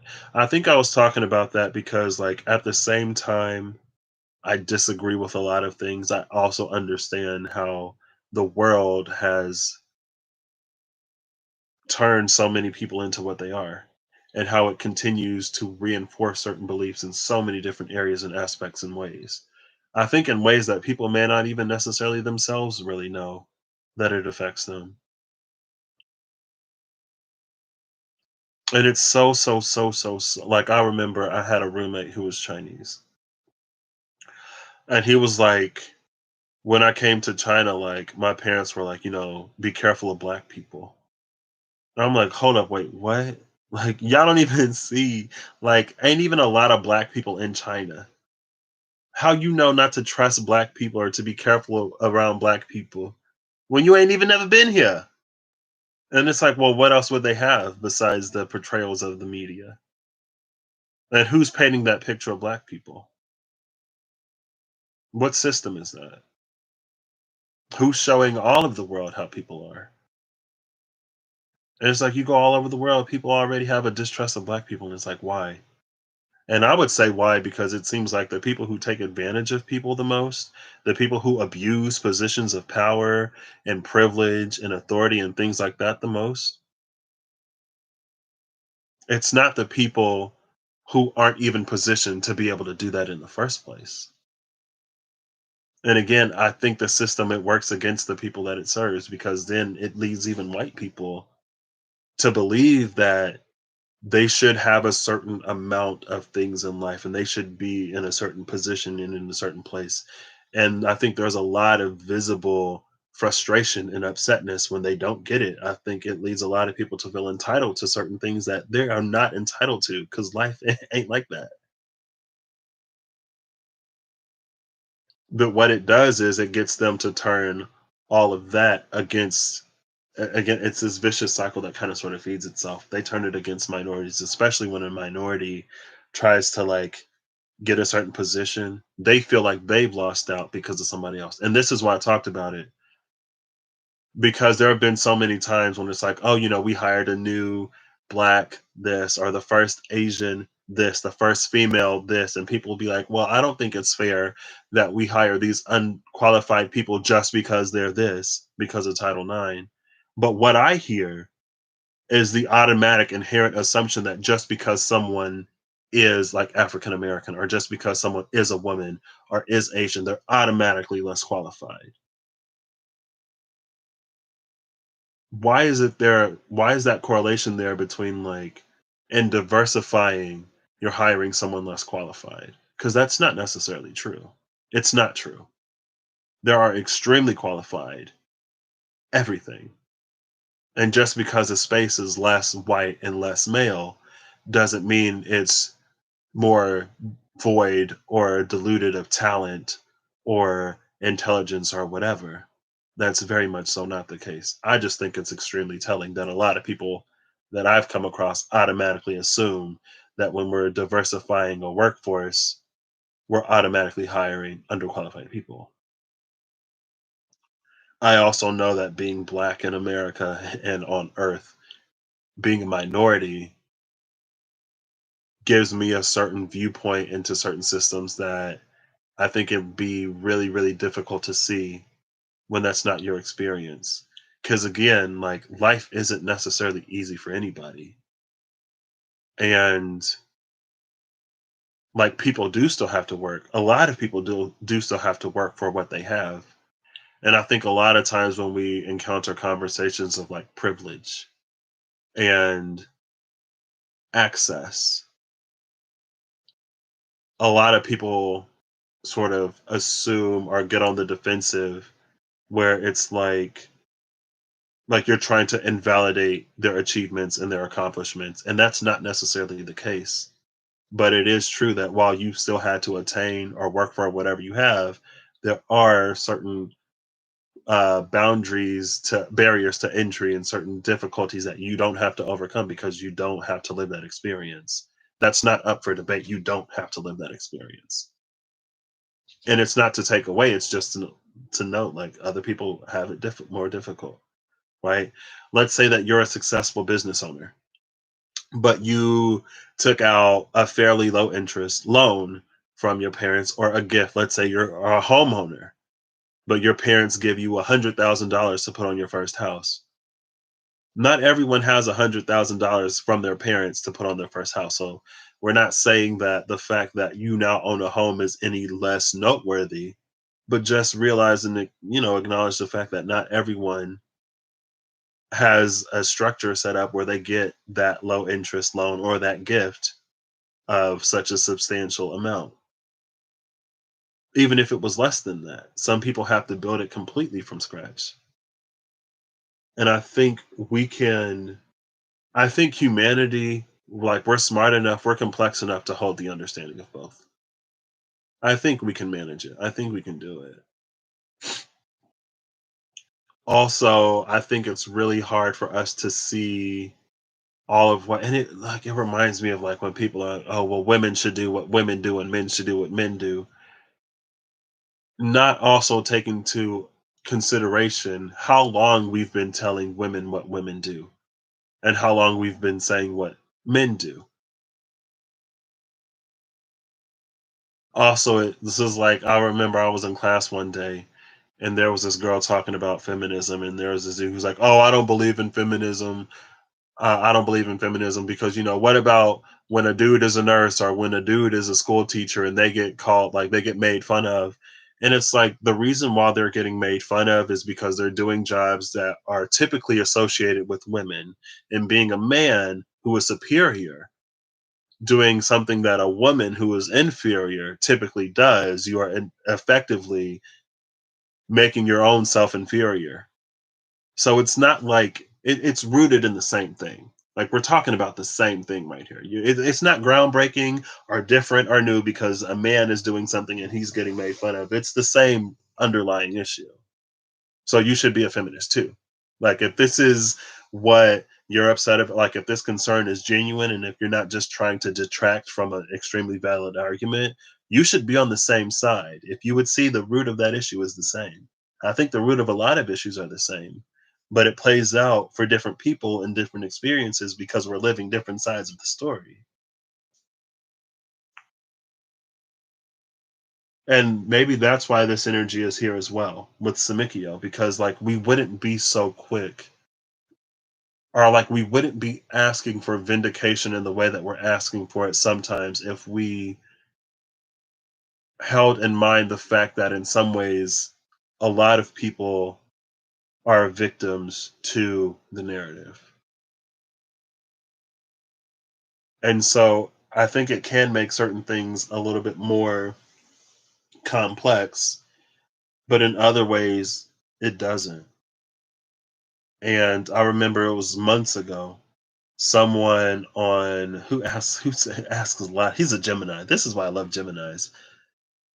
um on Twitter, he was like, for someone who is healed from the trauma of ancestral pains and things like that, like, what do you see moving forward into the future like? Like, do you still feel like there should be some kind of like retribution or vindication for the events that happened in the past? Or like, do you just see us moving forward together? And I was like, that's a really interesting question. And it's made me rethink a lot of things. And I think this is why it's one of the reasons why I say that like to be human is to accept paradox and to be a master manifester or whatever, to claim any kind of mastery is to be the fool, the jester, the trapeze artist, the circus performer who masters the high ropes because life is paradox no matter where you go. And it's something that honestly, because of life and because of a lot of the challenges that are associated with that space I was talking about earlier, again, it's like I have to call a lot of personal things into question because I don't want to be so rigid in my own beliefs or so fixated, I guess, on my own morality and code of ethics that I don't allow for other people to grow. I don't allow the space for other people to grow. But also, like, I'm the type of person where, like, even if I don't like somebody, like, that doesn't mean that I don't, like, care about them. Like, I can not like someone and not wish harm upon them. I can not like someone and still want them to have an amazing life. It's not mutually exclusive for me. Um, but it has called a lot of it into question. And every single time I've questioned anything in the past year and a half of my life almost now. It's probably more than a year and a half now. Every single time the answer has been release it, let it go, get better.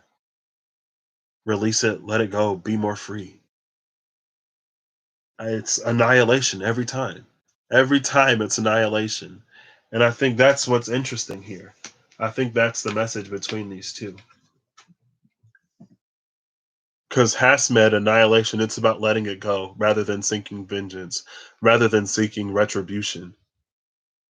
It's about letting it go. I mean, over here we have the 8 and the 9 of Ariel under Simikiel, vengeance, the 8 and the 9 of Ariel under Hasmed, annihilation, the king. Let it go.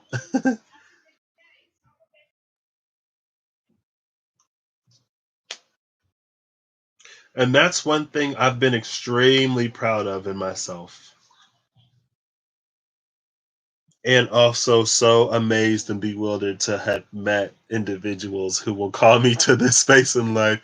Because as a Taurus, as some, especially like a first house Taurus moon and rising, I can be extremely fixed in my emotions and my internal world. With that being my moon, my internal world is what I place more of my identity in rather than like how I appear on the outside, like my sun. I think my moon in the first house being a fixed earth energy rather than, well, mutable water, Pisces is super water, fixed earth is super earth. But again, with my moon being in the first house, I relate more to myself on the inside. So I'm not necessarily concerned with appearances, right? Like, could I wear a shirt that ain't so baggy, that ain't got like pit stains? Could I do my hair? Could I fix the background and not have all this? Sure. Could I put more energy and effort into the appearance of my videos? Yeah, but I'm like, it's about the message, it's about the substance, it's about the meat, you know? Should I do more? Probably. Is that a lesson for me to learn? My Chiron and Leo would say yes.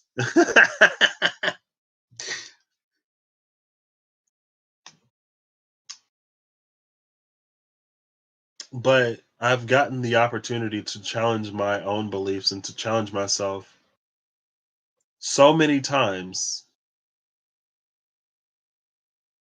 And honestly, it's gotten me out of my head. It's put me in a position to live life more from a space of living life. So now I can look at outside of me and inside of me at the same time. I'm still primarily focused on the inside of me. I don't think that will ever necessarily change. I don't think it is to change because that's kind of sort of who I am. But it's also not for me to neglect what's outside of me.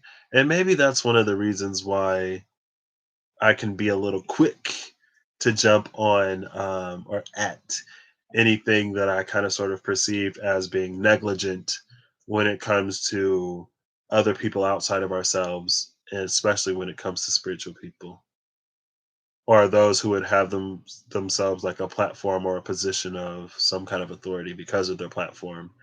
It's like a lot of not a lot of times, but in some ways we associate numbers with rightness and not for bad reason. I mean, if a lot of people believe in something, it must have some kind of truth, right? Um, but I don't think neglecting the world around us is necessarily the answer and solution, especially because of what we're moving into and because of what we've been asking for. But what we're given is opportunities to fulfill our requests when we ask the divine.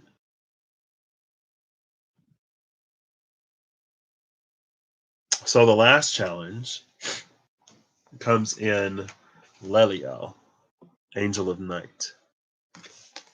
She dances between the stars. Oh my gosh, I opened right to her.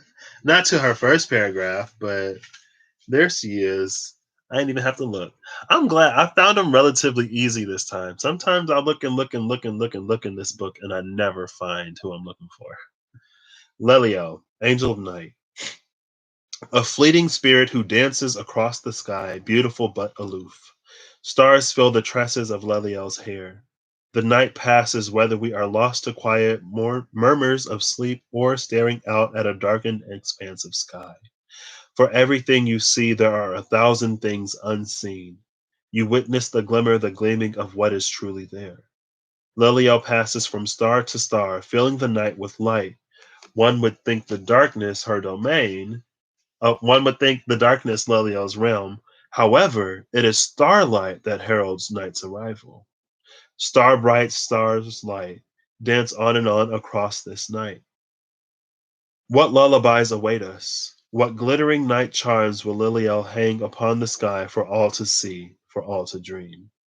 Signs are wind, sheer cloth, and the moon. Ooh, ooh, ooh. I guess I'm howling at the moon now.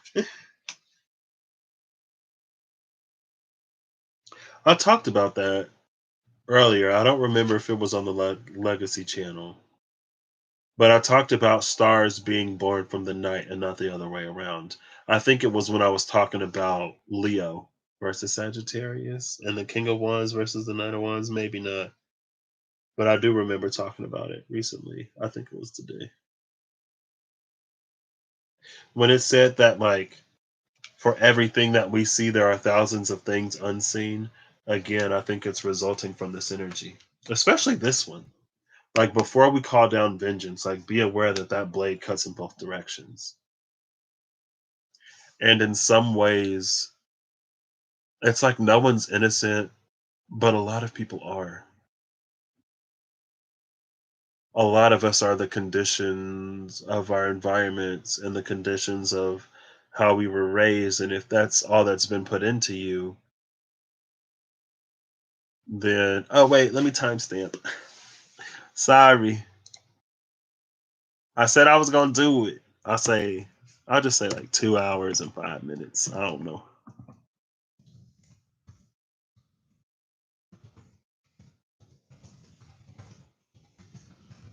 Um, if nothing else has been put into us, how can we expect anything else if we're all a product of our system, if we're all a product of our environment and therefore the system? And that's something else that I really came to accept. I think like last July, August. Well, probably last August because last June, July, I was heated. But it's something that I've always known. And for me, I think that's what makes things really complicated. because a lot of times it seems that even the villains are victims, right? Now, I also do believe that we're still responsible for what we do. After all, like we all have a Jiminy Cricket inside of us. We all know right from wrong, whether we choose to listen to it or not. A lot of those voices can be muted and silenced for the sake of sport, for the sake of superiority perceived, for the sake of a lot of things. But at the end of the day, like we know that wrong is wrong. But also, we're no one's judge, right? And the best thing that we can do in any situation is to continue to be a light and to continue to shine and to continue to show the love of Christ, of God, of Spirit of the universe, because that love understands.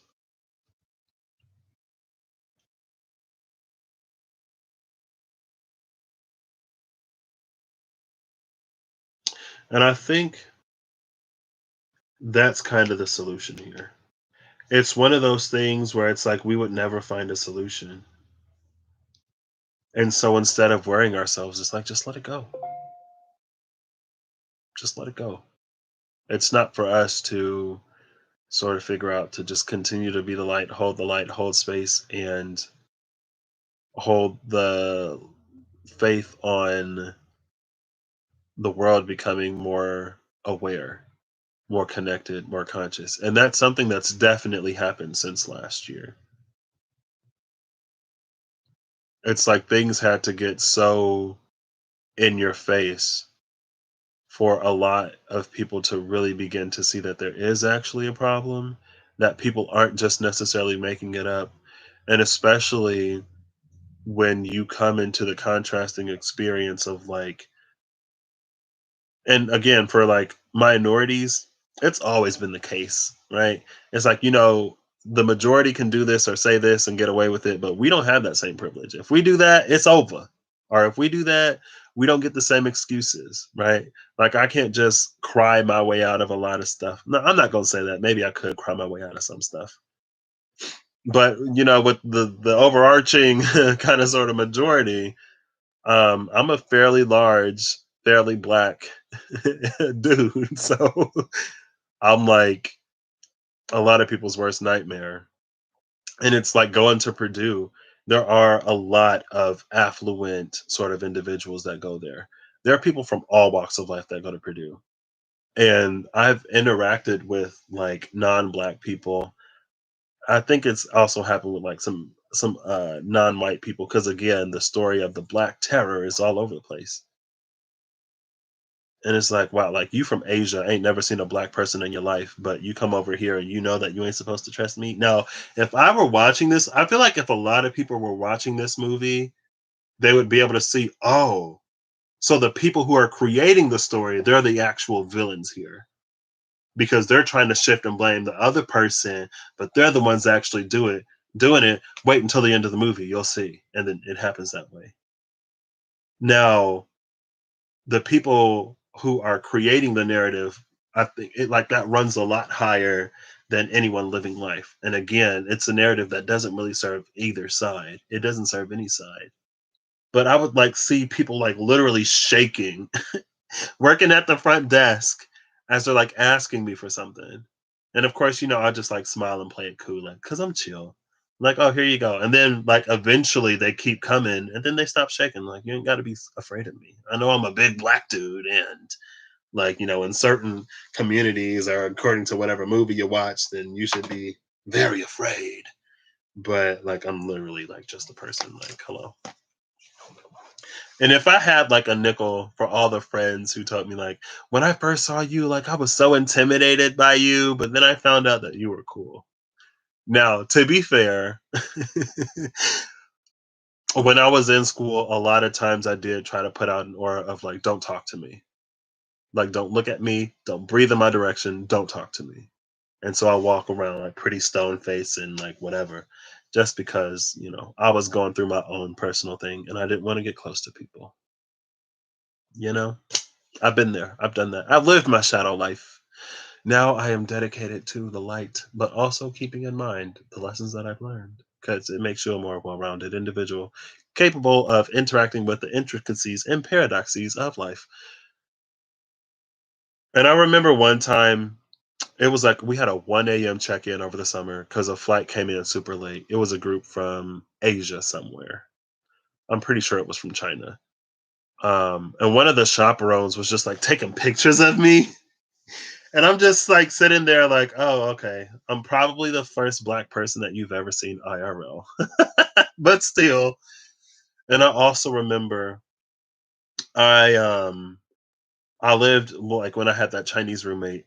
It was over a summer job, and we had this big window, and there was this one like family, I guess they were moving in, and like every time they would move stuff, they would just like look in the window and stare at me. I'm like, I felt low key, I felt like a little bit like an animal on exhibit in a zoo. And I'm like, ugh, like, no, I'm gonna close my window.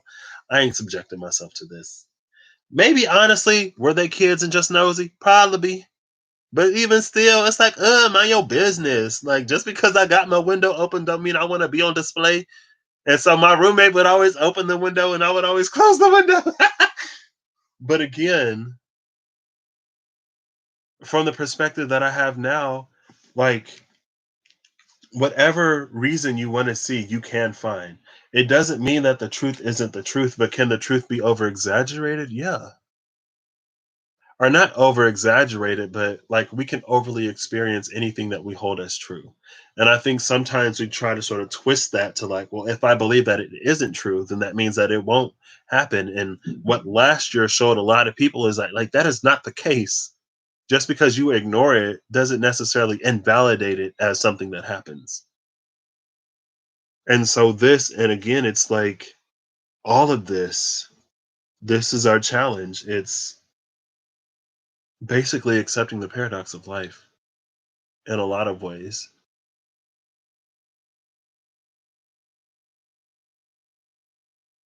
And honestly, if I had to boil all of this down, it's like, what does moving forward look like? And I think I talked about it yesterday about how we're not necessarily like the scales of justice are disproportionately balanced now. And it's not that we're necessarily trying to disproportionately balance it the other way, but it's about bringing it to an equilibrium, to a state of equity. And it's about realizing, I don't know, it's like how do we that's I think that's one of the great challenges for humanity right now in more areas than racial or intercultural differences in justice. I think socioeconomically, when it comes to healthcare, when it comes to just government in general in a lot of places, it's how do we move forward? And I feel like, again, going back to the energy I felt earlier at the end of the reading, it feels like it's a beaming energy. It feels like spirit really smiling because spirit knows that somehow, some way, humanity is about to turn it around and really move forward. Because it's almost, I mean, Simikiel talked about how it's in the soul's nature to survive. It's almost core to humanity. When your back is against the wall, you find a way to break through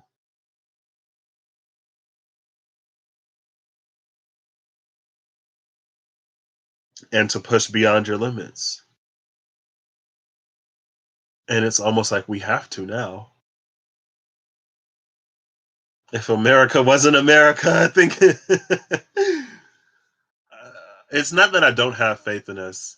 It's just that I see it, I can perceive it as being quite a challenge. Because again, I think there have been so many crises that America has come across, and its solution most of the time seems to be to pretend like it doesn't exist and to try to forget about it, but that doesn't necessarily work. Like with the HIV/AIDS crisis that affected the LGBTQ community disproportionately, of course, it was like, that's what they get for being dirty sinners or whatever the logic was, where it wasn't really a thing. When it comes to mass shootings now, it's something that we, I guess, chose to accept rather than really address. And even when it came to the pandemic, we didn't really handle it any differently than we've handled everything else. We pretend like it's not happening. We don't do anything to change our daily lives, and we just keep going. All the while, lives are being lost. Lots of lives. And even like I saw, I'm not going I'm not going to call it out because like it's not about the person, it's about the ideology because the ideology was reflected by a lot of people. But there was one video I saw where it was like um they say that COVID has killed all these people, but if you look at the actual reports, it's like other things. And it's like, well, in the same breath, HIV/AIDS doesn't kill a lot of people either. It's like the common cold. It's something else. It's like it's things that your body, if it weren't afflicted, would naturally be able to defend itself against, but because it's weakened, it will kill you. Anything that attacks your immune system or weakens your immune system, that's like saying it's like when we talk about trigger warning, trigger warning if you self-harm and stuff. It's like when we talk about suicide, and it's like when you see certain um things that'll say like a lot of times it's like, we'll say that people take their own lives. But if they take their own lives because they're depressed, then it's depression, right? It's like if it were something physical, we would link it to that thing. It's depression that's getting people to do this. It's HIV/AIDS that weakens the immune system, just like depression can weaken your mental immune system to the point where, or anxiety or anything else, where like you have these thoughts that on a good day you'd be able to work through and to handle. But when you're mentally compromised, especially because of sustained stress, it reduces your ability to do that. When your immune system is compromised, it reduces its ability to fight things that normally don't ain't killed people in hundreds of years. And am I going to say that all the reports are 100% accurate and valid? No. But to just like throw it away and be like, oh, it's not COVID that's killing people. It's like this and it's that and it's whatever. And it's like, well, if you're listing things that wouldn't have killed them if they didn't have COVID, if their immune systems weren't weakened, it's like chemotherapy, right? It isn't that, I mean, it can probably do a lot of damage, but it weakens your immune system. And that's why if you're in chemo, you probably shouldn't do things because a regular common cold that you would regularly be able to bounce back from, it'll kill you. And again, it's like it's spiritual bypassing its way to like jump through all these hoops to try to minimize something that is very real and the divine that I believe in. Like, in my opinion, I don't think like devil energy or the shadow government or whatever has the authority to enact something on this grand of a global scale without the divine allowing it. Like, I don't think that the divine is so powerless that it couldn't do anything to stop this if it didn't serve some kind of function or purpose.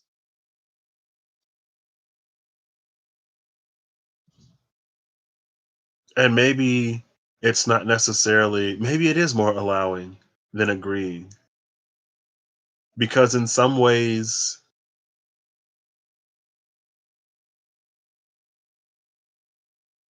I don't want to say like we've brought this upon ourselves, but again, as Americans, we don't do anything to really stop anything.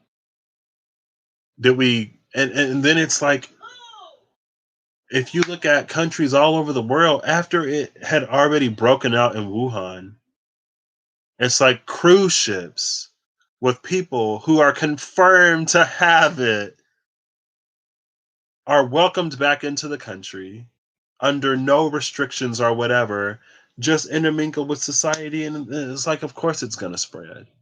And we're talking about variants and all this other stuff.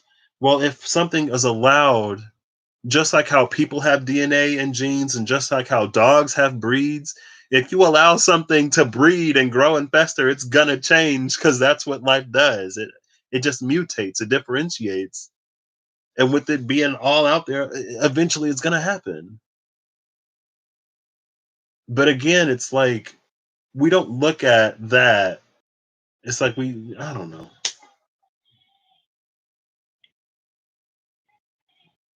It's very selective.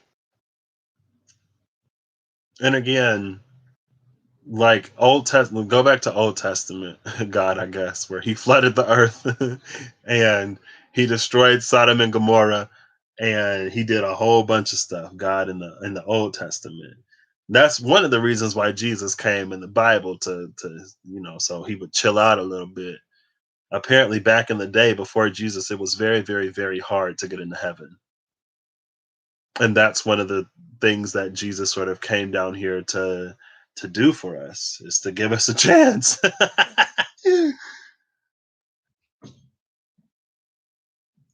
But I don't know. It's like the divine that some people believe in is like, do you think that the divine is so powerless that like this is happening without the knowledge of the divine at the very least? I don't know. It's like, let's get right, you know? And at the very least, one of the things that, excuse me, I know we talk about it as Americans and kind of sort of as a global society as a whole. It's like, but it kind of sort of blows my mind how okay we are with the loss of life or with taking lives. And honestly, you know, I've talked a lot about like white this and white that today, or majority this, majority that today, and privilege this. Like, even within like the black community, when it comes to like gang violence and stuff, and like even my hometown, like I guess a lot of the places in inner city Chicago kind of sort of shut down. And the mayor here at the time, I guess for the money that it would bring the town, is like, oh, well, we'll open up the place here. And so what used to be my hometown and like what crime and stuff used to look like here, it was not as common, not as prevalent. Has it always been happening? Yes. Were there gangs here before here? Yeah, sure. But it's like now you bring in inner city Chicago and things get like just, it's unrecognizable. And the like how okay people are with like ending lives and taking lives over such petty things sometimes. It blows my mind. And in some way, like, does it infuriate me? Maybe infuriate isn't the right word. But also again, I can see at least some of it as the result of what we've inherited because of the broken system that we live in, and what people sort of see as their only option, or what people see as a way of life because those are the conditions of where they're raised, or that's all that they know, or whatever. And I don't know. It's just, who did what to say? Okay. 1 second.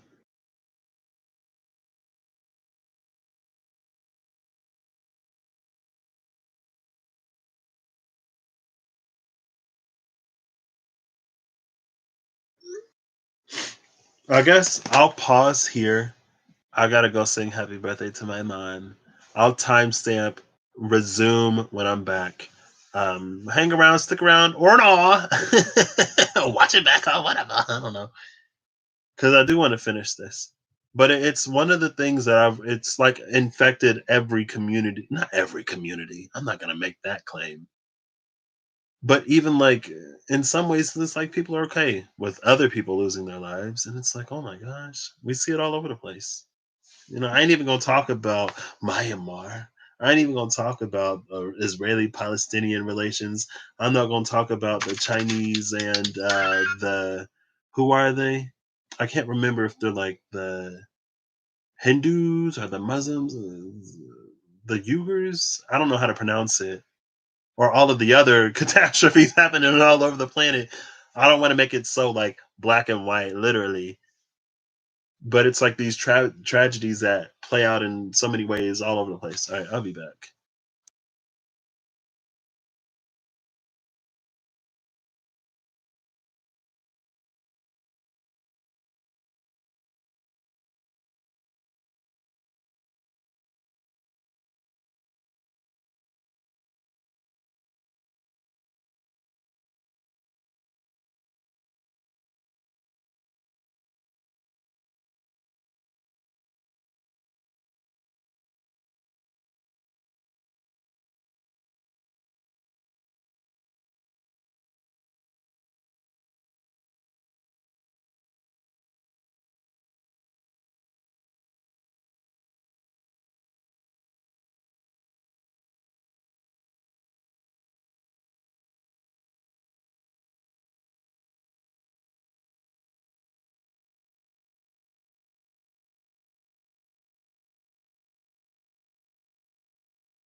All right, I'm back. I don't apologize for that, but I am back. I'll say 2:41:45. Resumed. Okay, I'm loving this. Ba-da-ba-ba-ba. And it's 2:41:40. So it's something that exists, and I think it was a really good point. Somebody, maybe it was Francesca Chescali. Someone was like, because a lot of times when we call out sort of like intercultural or interracial relations, people will be like, well, like, what about black on black crime and whatever? But like intra culturally, like that's something that we talk about all the time.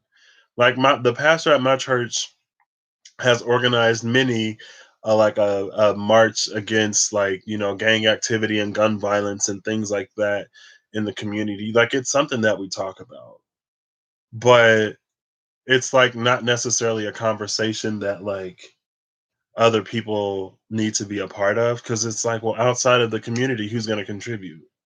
Like I don't necessarily, like I don't feel like I need to be involved in all the conversations that I've mentioned, like what's happening in Myanmar or what's happening in China, or China and is it Nepal, or what's happening in Hong Kong, or what's happening in India. Like it's not that I don't, like I'm not saying that I don't feel that I should be like made aware of it, but like to be informed is one thing, but to be a part of that conversation is like, well, what am I going to do? Like that's a conversation. Like if I can bring more light, if I could highlight voices that are more directly affected and impacted, like yeah, like and even when it comes to like women's issues here, when it comes to like other American like minorities here or other communities that I'm not a part of, it's like it's not like I'm not like, well, and I feel like that's another thing that like people do in general. It's like whenever you bring something to someone's awareness, they'll be like, "Oh, well, like, well, you do this and you do that and blah blah blah," and it's like, okay, well, it's not a competition, first of all, and it's like if that's a legitimate, I think, and there's a difference between like raising legitimate concerns and like distracting ones as well. Also, there's this whole thing about like if you get emotional, then your argument is invalid. And so again, what that does is it makes right or prioritizes those who have the least to lose in a game. And it's not a game, but like those who have the least at stake, those who are the least impacted. It's like, well, you're not impacted personally, negatively, then yeah, you can remain cold and disconnected. Okay, whatever. But again, it's this energy of like, this is where the divine smiles, because this is where we get to choose to create something, to move forward in a way that is better on so many fronts. It's like almost life before will be unrecognizable. And I think stuff like this, it really begins internally. And it doesn't begin internally in the sense of like, we're running from our problems and validating anything that isn't how we want it to be. I think the way that we interact with the world outside of us and the collective at large is very reflective of how we address our own work. Just like how I was talking about how certain sentiments are directly reflected in Hollywood, but how Hollywood then sort of like amplifies that impact, and it becomes this cycle. So true is like internal and external. And it's like I've been on my journey for 2 years, and it's not to be like competitor or like I'm doing better or whatever. But to me, it was honestly jarring and kind of sort of surprising that folks who would claim to be on theirs for so much longer would have the relationship with shadow work that I guess they have, or with dark nights. And in my mind, like I've been intentional with my journey to the point of like chasing towers, chasing my fears, and handling what limits me the most in life, and not running from it, not like distracting myself from it or coping it away, but actually handling it, actually working through it, and actually healing it. But it's like what a lot of people, I guess it was apparently very, not very apparent, seemingly apparent that that's not the way that they also handle it. And then when I've heard people talking about, like dark nights will continue to happen, it's like, now I get it. But in my mind, it's like, well, no wonder dark nights continue to happen. You're not actually healing, resolving, or facing anything. You're just sort of recompartmentalizing it and then moving on. Or you're sitting through it. It's like people will say sometimes, like, the fastest way through a storm is to run through it. But it's like we're not even like some of us are sometimes, and again, not everything is necessarily easy. Not everything happens in its time and in the way that it's supposed to happen. Um, but it's like we're just sitting through it. We're just weathering the storm. We're not really learning anything. And maybe we are. Maybe it's incremental. But when you like, if you really want to break the system or whatever, I think it's about taking more control, and I think it's about taking those storms head on. And it's almost like Mega Man, where whenever you beat a boss, you unlock their power. It's like the weapon that they used against you, you now inherit. And so instead of it being a way that limits you or blocks you or restricts you in the world, now it's become a tool in your arsenal to handle the next challenge. And in Mega Man, they have a lot of like, this weapon is weak against that weapon, but strong against another weapon, like rock, paper, scissors.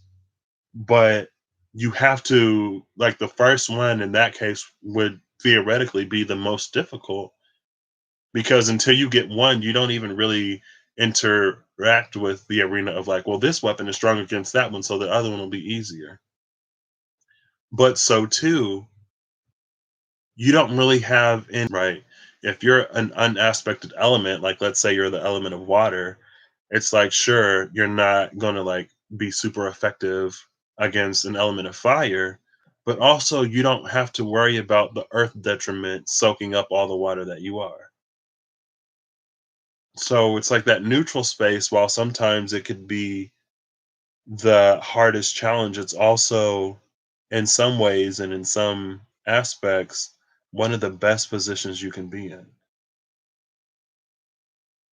And adversity and challenge is one of the spaces where the actualization of potential is the most possible. Because when we're comfortable and happy, we don't necessarily strive too far outside of like, there's no real reason to.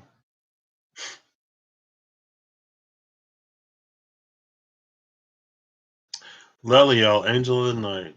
Star bright, stars light, shine on, or dance on and on throughout the night, throughout this night.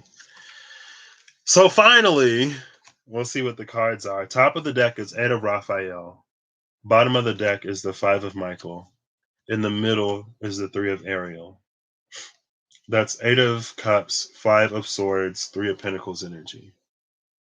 I like that.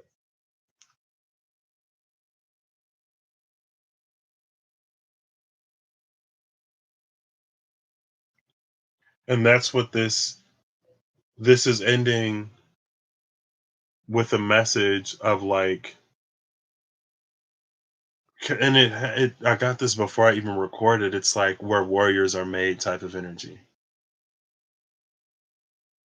And that's what this energy is like, regardless of struggle and difficulty, with the Eight of Cups and the Five of Swords, with the Three of Pentacles, this is an energy of utilizing these to your benefit,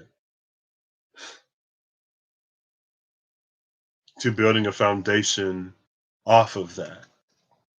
And there's a difference between building a foundation off of this and like building a foundation based on this. Because a foundation based on this will stay in it. A foundation built off of this will grow beyond it. And again, like earlier today or in the on the legacy life, I talked about how we can get stuck in, like, not stuck in, but how we can create an upward spiral or a downward spiral. And it's all about momentum. This energy. It's about turning even downward momentum. It's like turning even a downward spiral into positive momentum. And it reminds me, I never watched it, but it reminds me of a video that I saw that kept popping up of like, it was the way something was designed, it falls upwards instead of falling down.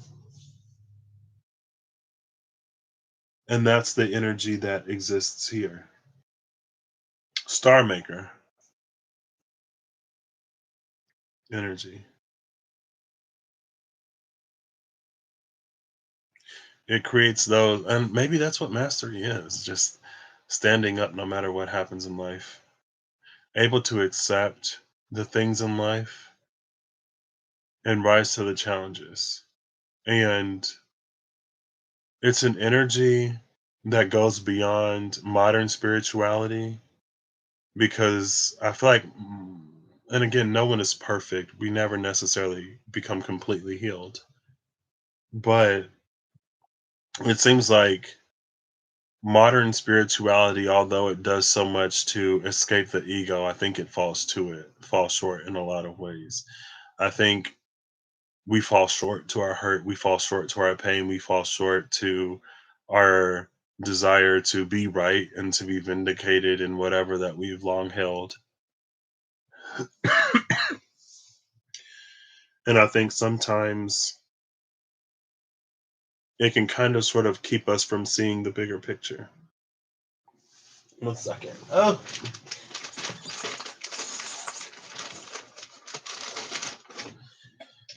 we sung like 3 different birthday songs back to back twice. And I've already been talking a lot.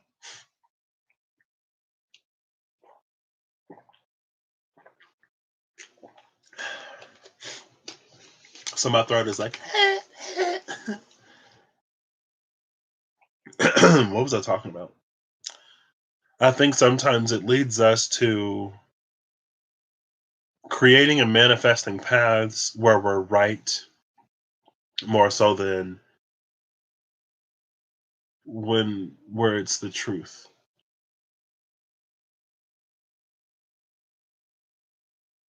And I've seen it. And like as critical as y'all see me be of like other people, I'm also very critical of myself. So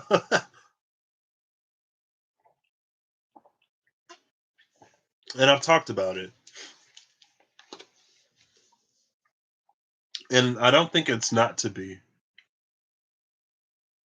I don't think it's necessarily to be extremely critical, but I don't think it's a bad thing for me to check in with myself and to be like, well, like, am I doing too much? Am I being too unreasonable or whatever? And sometimes I'm like, no. Like, there's one individual who has come into my experience digitally, who pops up on my recommended every now and then. Every now and then I would check in. And it's interesting how a year ago, their story was completely different than it is today. And it's not that it's like a year ago, it's like we're attributing certain things to certain people. We're blaming essentially, not blaming, but we're finding reason why certain people would incur the wrath of the divine that they've incurred. But then a year later, the narrative completely flips and it's like, oh, and like everybody is talking about y'all, but I know it ain't y'all. Shout out to y'all. And it's like, but like in my experience, you are the first person who put the blame onto these people. And then as things played out, certain leaders put the blame onto those people. And now I guess maybe now that those people, like, not even those people, but the ones who are over here are getting attacked by people because America.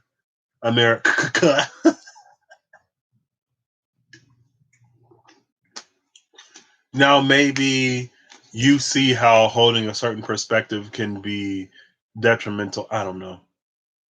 But in my mind, it's like as a spiritual being, as a person who believes that you are as powerful as you believe you are spiritually, I feel like it comes with a certain amount of responsibility.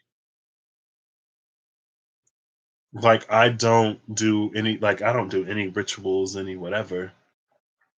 And so if I ever get a message, like, cuz I know I'm not doing black magic or whatever, but I don't want to think ill of anyone because I don't need to put that out there. And if my mind is as powerful as I believe it is, I'm not going to do that either. And it's not that it's necessarily like much of a fight, it's just something for me to be cognizant and conscious of.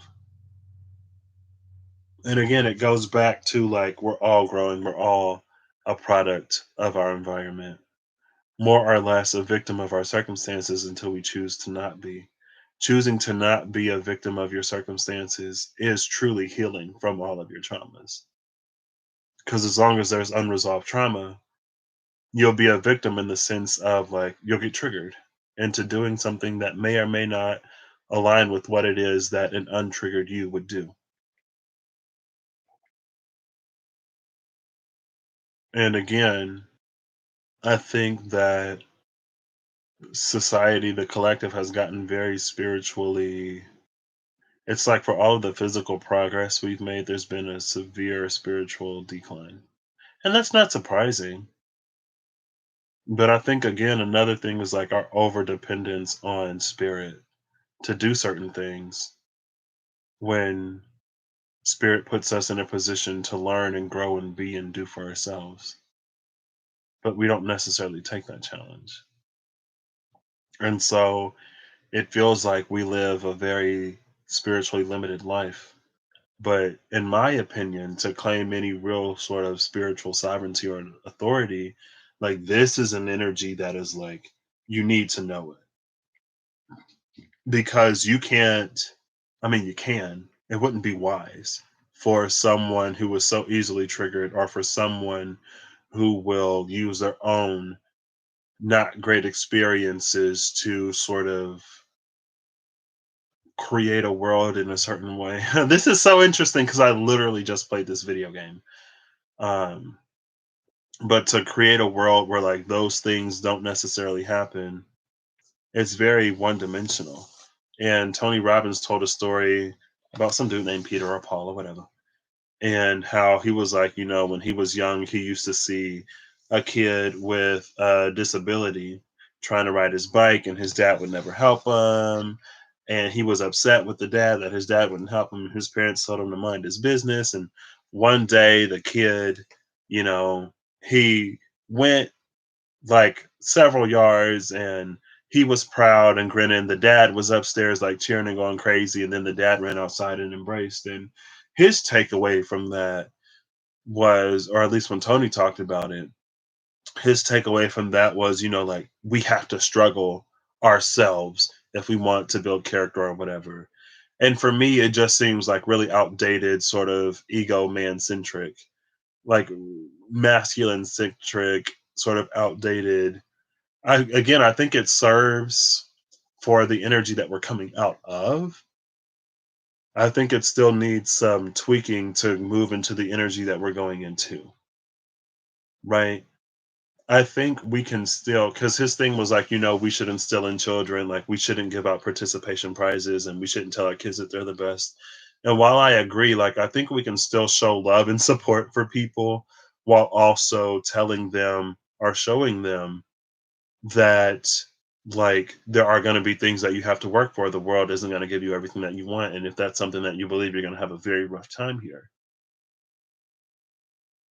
Like, I don't think it got to be so completely like hands off. But again, for different people, it's different. And I'm like, well, maybe the moral of that story was like, mind your business. Or maybe the moral of that story is like, you see what happens outside of the home, but you don't see what happens inside of the home. You don't know if the son told the father, like, I don't want you to help me anymore. Like, I want to do this by myself because that's the only way I'm going to learn. And maybe the father really did want to help, but he wanted to honor his son's wishes. And so he went in the house. And every time he failed, the father probably wanted to rush outside to help him up. But he didn't because that's not what his son wanted. And again, it's like we have an outside perspective. For everything that we see, there are 1,000 things that we do not see. And you can't be in that space operating solely off of the things that you see.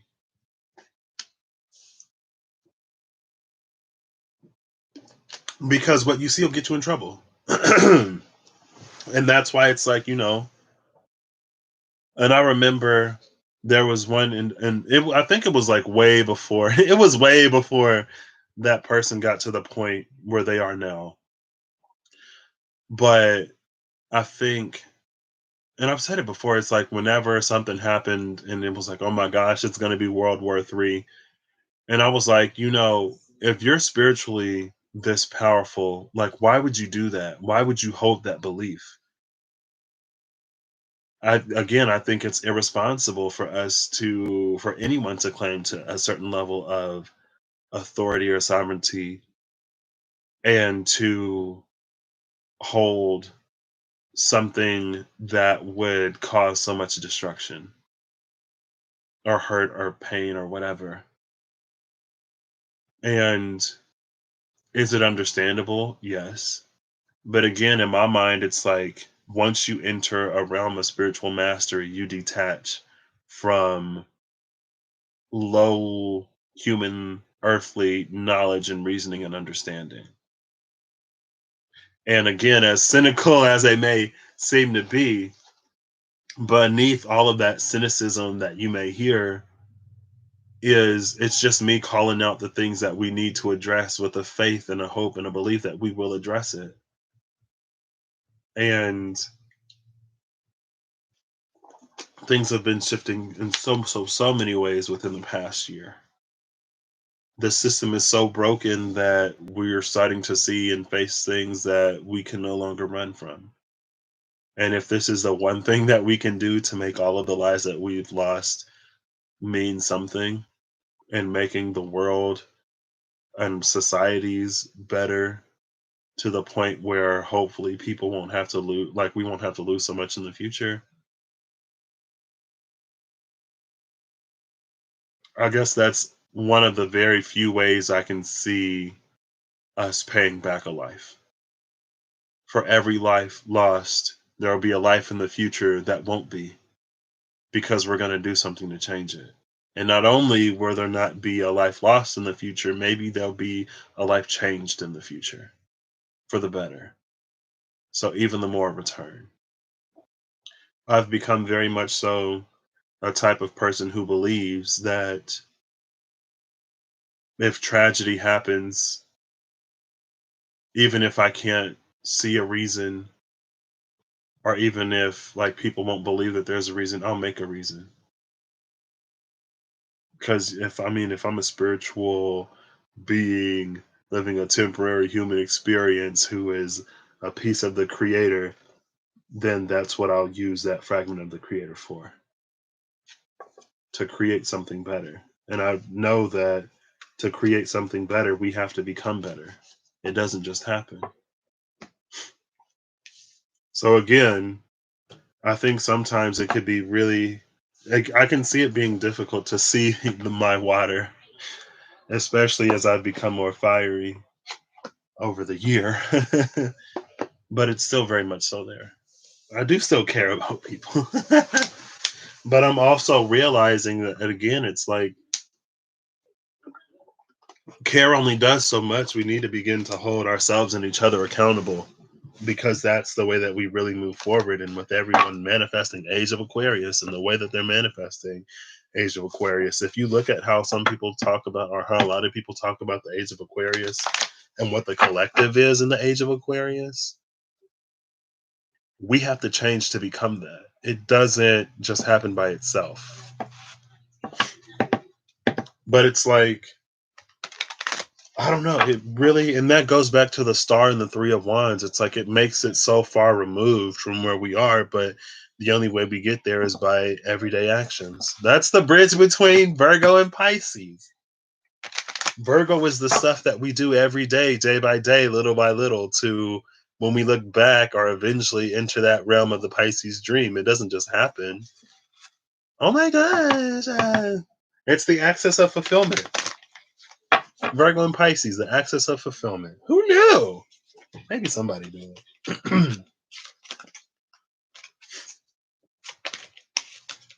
But yeah, that's a little bit more why I approach, I guess, spirituality in life the way that I do.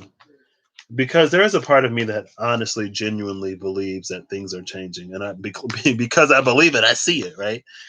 And the more I see it, the more I believe it, right? But also, again, it's like I wouldn't consider myself to be all that I consider myself to be, or all that I would dare to have the audacity to think that I might be, and be so irresponsible as to manifest the continuation of cycles that no longer work.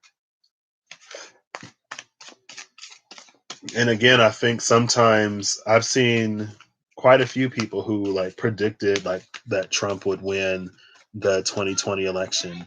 And when he lost, those people are like, oh, see, like this, he didn't lose because of this. He ain't lose because of that. They buy into the narrative that he was cheated. I don't, and again, like a certain part of me, it's one of those things that I don't really understand about people or Americans in general. Add it to the list of things I don't understand. It's like, well, he lost the popular vote the first time, and he lost the popular vote the second time. But instead of us being like, how did he have so many electoral college votes to lose the popular vote by that much the first time? Some people are more quickly to buy into like, oh, like they cheated because whatever. And it's like, well, you dude, if we was going by majority, he would have lost the first time. And that's what happens. He basically broke the system.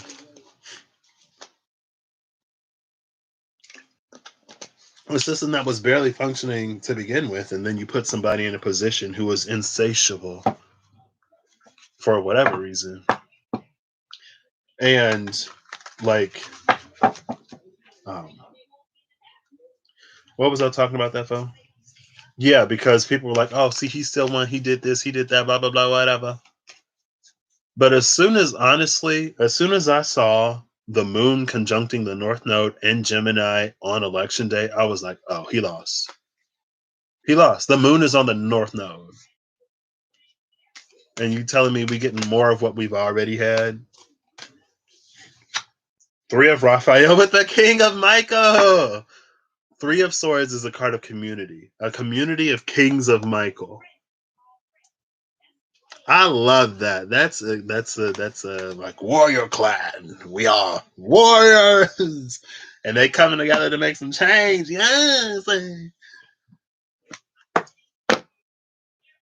Hold the line, warriors. You'll find each other. You'll find your way to each other. Maybe. And if not, you'll be all right alone. Not alone, but you know what I mean. um, but yeah, as soon as I saw the moon on the North Node, I was like, oh yeah, no, this is changing. Nothing else matters. Nothing else matters. This is over. Honestly, there were a few things that I saw. Um, and I think it's interesting because I think in certain ways, and it's beginning, nothing is necessarily finished, but I'm not going to sell the possibilities and potentialities of what could happen short either. But it's like one of the candidates very much so represented an extremely old system that benefited the people that it was benefiting. Who the majority of his base is the people that it was benefiting, and people who it wasn't benefiting, but they want to cling to the narrative that it does.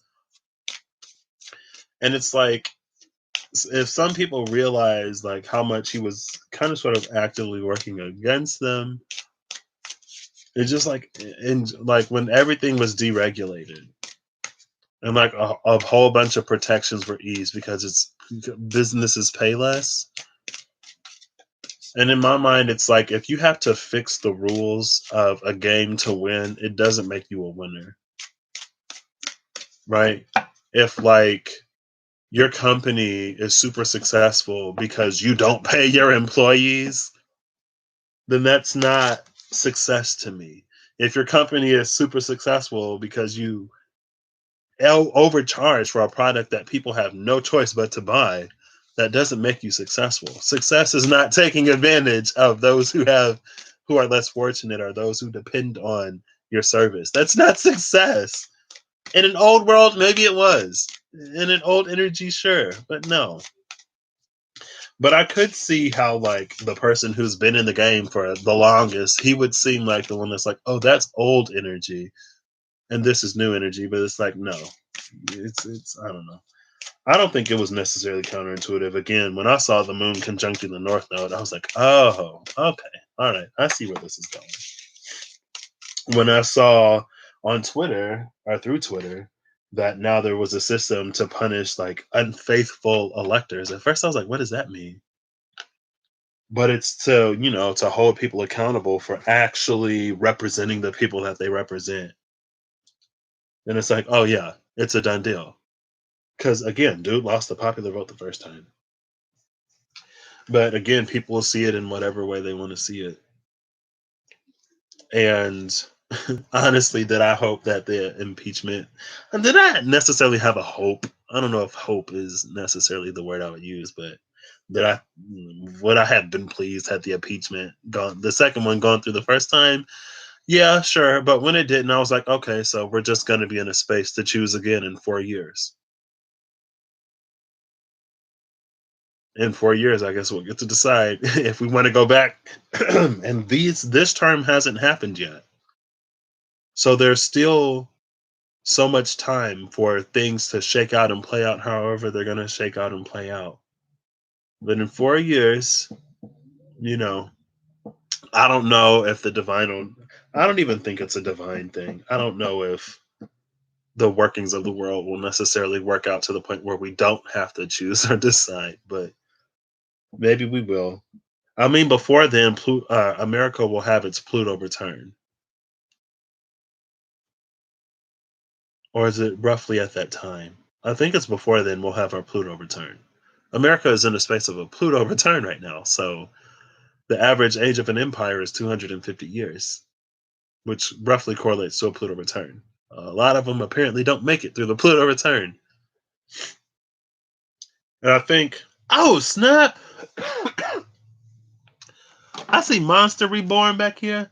Did my Yu-Gi-Oh cards fall? Oh, I think my Yu-Gi-Oh cards fell. I see Monster Reborn. It brings a monster back from the graveyard. Um, I think it's like a Saturn return, but like many, many, many, many, many times fold because it's Pluto. And I don't think people, I don't want to say people don't die in a Saturn return, but if you have a Pluto return, it might kill you. No, people don't typically live to be 250 years old, but countries can, and that's where we are right now. Has anything changed in the past 250 years? Has anything really changed in the past 250 years? As far as the way that we treat each other? Well, if anything, last year showed us that it's in the space of changing now. Oh, two cards. Netza Endurance, Sandalphon, New Life. Endurance and the Angel of New Life. Yeah, I'm starting to talk too much. I've noticed. It seemed like that only come in and shut me down. Shoot. It was like, don't. We all find our way in the end.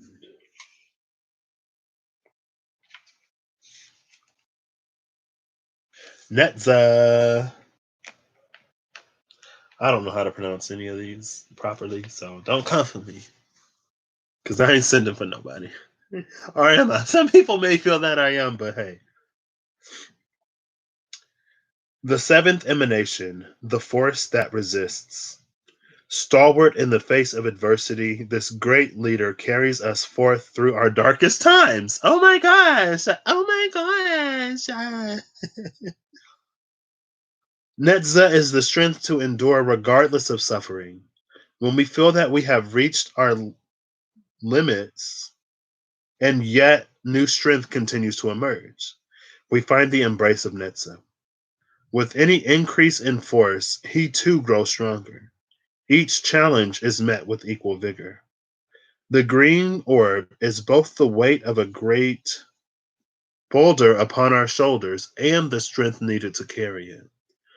Supporting the pillar of mercy, Netza is the closest we get to the base of the tree before merging back into the middle. His station is one of constant stress and strain, supporting the weight of the tree by pressing back upward against it. Found in victory, exercise, and leadership. I've been seeing lots and lots of victory lately. It seems like whoever got a victory card, the victory card is coming out. Six of Wands is coming out. And then Sandalphon, the angel of new life. So there's the endurance to carry this burden. The angel of new life is there to see the reward redisperse. Oh my gosh, I love that energy. Did I look at the bottom of the deck? I don't think I did. When the time is right, the twin angel will return. Sandalphon was the first, and now we will follow it forward along the shoreline and into the water. Sandalphon's footstep brings with it great fear, but also awe and hope. With each step, we move closer to the conclusion and a new beginning. Embrace this new epoch. What has come has already passed. What will be is still a dream. Sandalphon flows through it all. When a new era emerges, the blood of the twin angel brings fertility to everything it touches. Angelarium too was formed this way. So too will the next world, born in the wake of Sandalphon. Signs a wheel within a wheel, a child, and a spiral. Speaking of spiraling up and spiraling down and spiraling all around. Hey, sorry. Bottom of the deck is Raziel again, Angel of Mystery, still chilling at the bottom. See, it's that endurance, it's that toughness. It's I don't know. It's again, it's not a trial by fire because it's not a trial.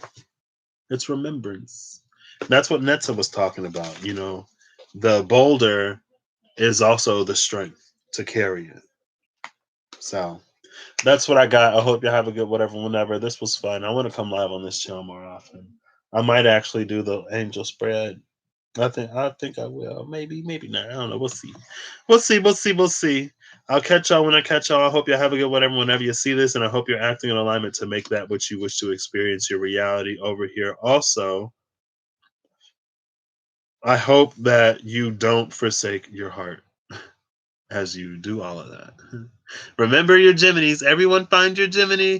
Make sure your travel buddy is here. And again, I know I said it on the Legacy channel, I think a few days ago. But it's like we can't, I don't think we necessarily were capable of appreciating all of the fruit of the tree of life without tasting first the fruit of the tree of the knowledge of good and evil. Because without that knowledge, we don't have a real way to, it's like we can't even really see paradox without that knowledge.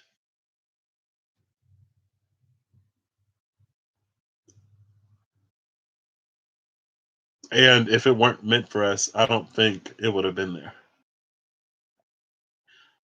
Honest, like if we look at the Bible, I mean, if we take an honest look at it, Adam and Eve were meant to eat from the tree, but God, gave them the choice to eat from the tree. And I say that because I'm pretty sure, I was born and raised in the church, but it's like God created man because, like, to be praised, but he wanted man to choose to praise him. He didn't want man, like, why would you create something to. It's like when you want someone to see you for all that you are, like if you're someone like notable, let's say you're a celebrity or you're wealthy or whatever, and so there's a lot of people pleasing people around you. It's like you want someone to be on your team, to hold you accountable, to disagree with you sometimes, but to still choose you because at the very least, like, they see you for all of who you are. And if they still choose to love you after that, that's real love. And it's like, I don't want to say it's fake love otherwise, but I think even we can be like that sometimes. We want to be chosen or acknowledged or accepted for who we are, not for what we have to give or because of whatever title that we hold or whatever, right? and like he wanted to be praised authentically, and so he gave us the choice, and he put the apple in there, and it's like, how are we supposed to choose good if we have no ability to sort of experience both, I guess.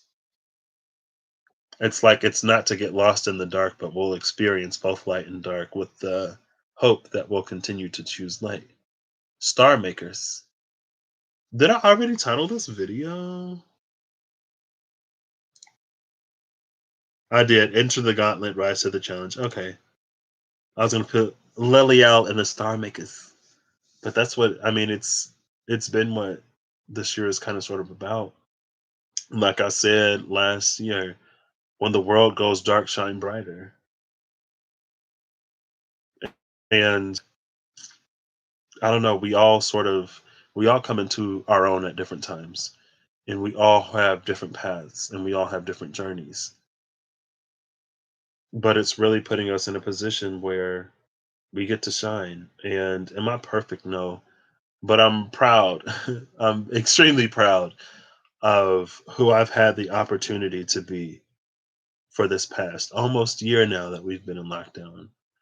I'm so proud and thrilled to have experienced a year, or honestly, a few years, but more consciously a year. 2020 was a year of no regrets for me. I don't regret anything, and for me, that's huge because I used to regret so much because with the fear and the self limitations, and like I said, like I've worked very hard for some opportunities just to not take them because I was afraid. Um, but I still don't have any regrets. So I don't know, it's different for me. I like it, and I'm proud of myself. Um, and for me, in this space, it's something that I don't see outside of. I don't see as anything but intentional. I was extremely intentional about my work and my journey. When I was talking about chasing towers, I meant it. But I'm not chasing towers to keep having tower moments. I'm chasing towers to let go whatever needs to be let go, to pick up whatever I need to pick up, to heal and resolve and face and change and evolve past all that needs me to do that. And so when storms blow or when storms come in, there's less for them to take. It doesn't necessarily rock my world as much. And if my world gets rocked now, it's in a very positive way, in a way that's like, oh my gosh, all right, we're doing this. I was looking at jobs yesterday again, and I found one at a company that I heard about a while ago. Speaking of that front desk job that I worked, one of the high schoolers said that his parents worked at a company that used to be owned by Eli Lilly. And he was like, I could give you a little whatever if you want. And then where I was at that point in life, I was like, oh yeah, no, no thanks. I had a roommate who like worked at Merck, and he was like, oh, I can like forward on your resume if you want. And I was like, no thanks, because the fear.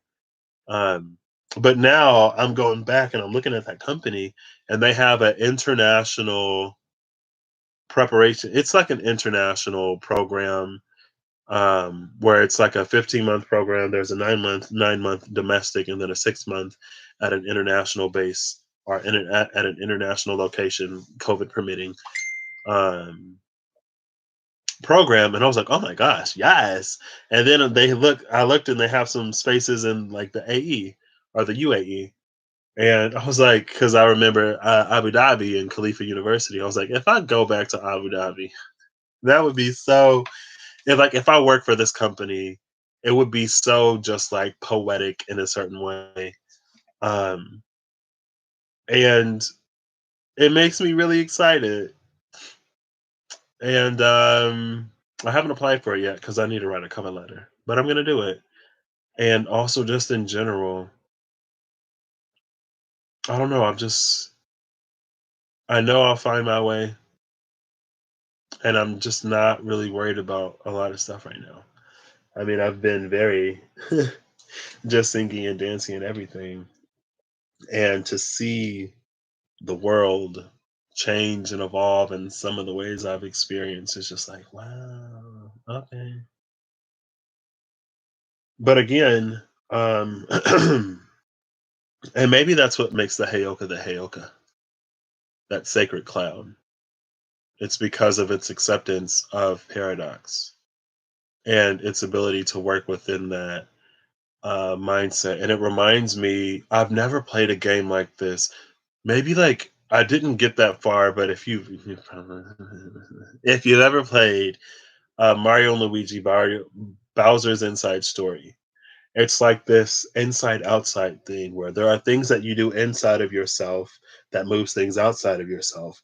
And when you get stuck inside, you go outside and you move things on the outside that move things on the inside. And then when you stop on the outside, you go back inside. And it's this reflective, when things move in, they move out. And if you can't solve it in one space, you go to the other space and it moves out of the way. I've played so many games that's like jumping in between dimensions or jumping in between timelines as you're navigating through a certain space.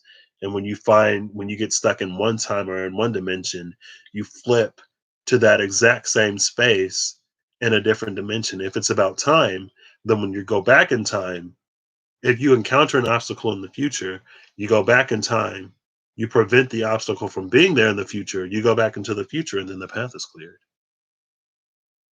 And again, like as we've been reacting and responding, as I've been observing people, spiritual people in particular, react and respond to what's happening outside, again, it's very telling of how they interact with the work inside. And so, when I hear people like, oh, I'm getting rocked by this energy and oh, I'm in the dark night, and it's like, okay, yeah, well, I see why. And it's not in a judgmental or condescending way. It's just, again, it's pointing out how we just kind of sort of really bypass or find ways to get around things without really getting through them.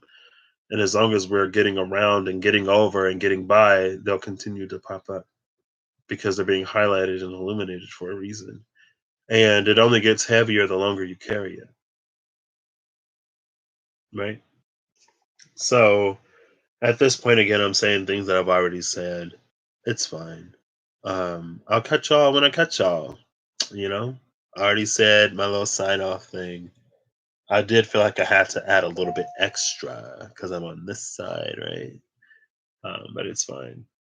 I'm excited for the future, and I don't know. I have no clue what's gonna happen, but I know I'm gonna be really fulfilled, and I'm excited to be there. I don't think it's so bad living a life that I just have absolutely no clue.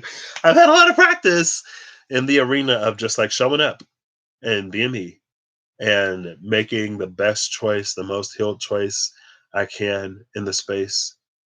And I'm challenging myself to see outside of myself and to stand up. And the more I'm encountered with those challenges, the better I'm able to perform to the point now where it's like total performance mode. Am I going to falter? Am I going to make missteps and mistakes? Yeah, sure, because no one's perfect. But am I going to let that keep me from like trying? No. And maybe that's one of the things that I'm the most proud of. I think that is that I haven't stopped trying. Hmm. Wow. Well, hopefully, if you watch this, you can find something to be proud of in you too. I'm sure you have something to be proud of. We all do. It's whether or not we're in a space to be able to see it a lot of times. So I wish you the best in your journey, in your life, in your walk, in your whatever. I'm going to go to the restroom because I got to go to the restroom because I'm human. If I could evolve past the need for eliminating waste, that would mean probably evolving past like eating or drinking in the first place. And there are some foods and beverages that I enjoy. So I'll accept having to go to the bathroom. I'm so weird. I love it. All right, bye.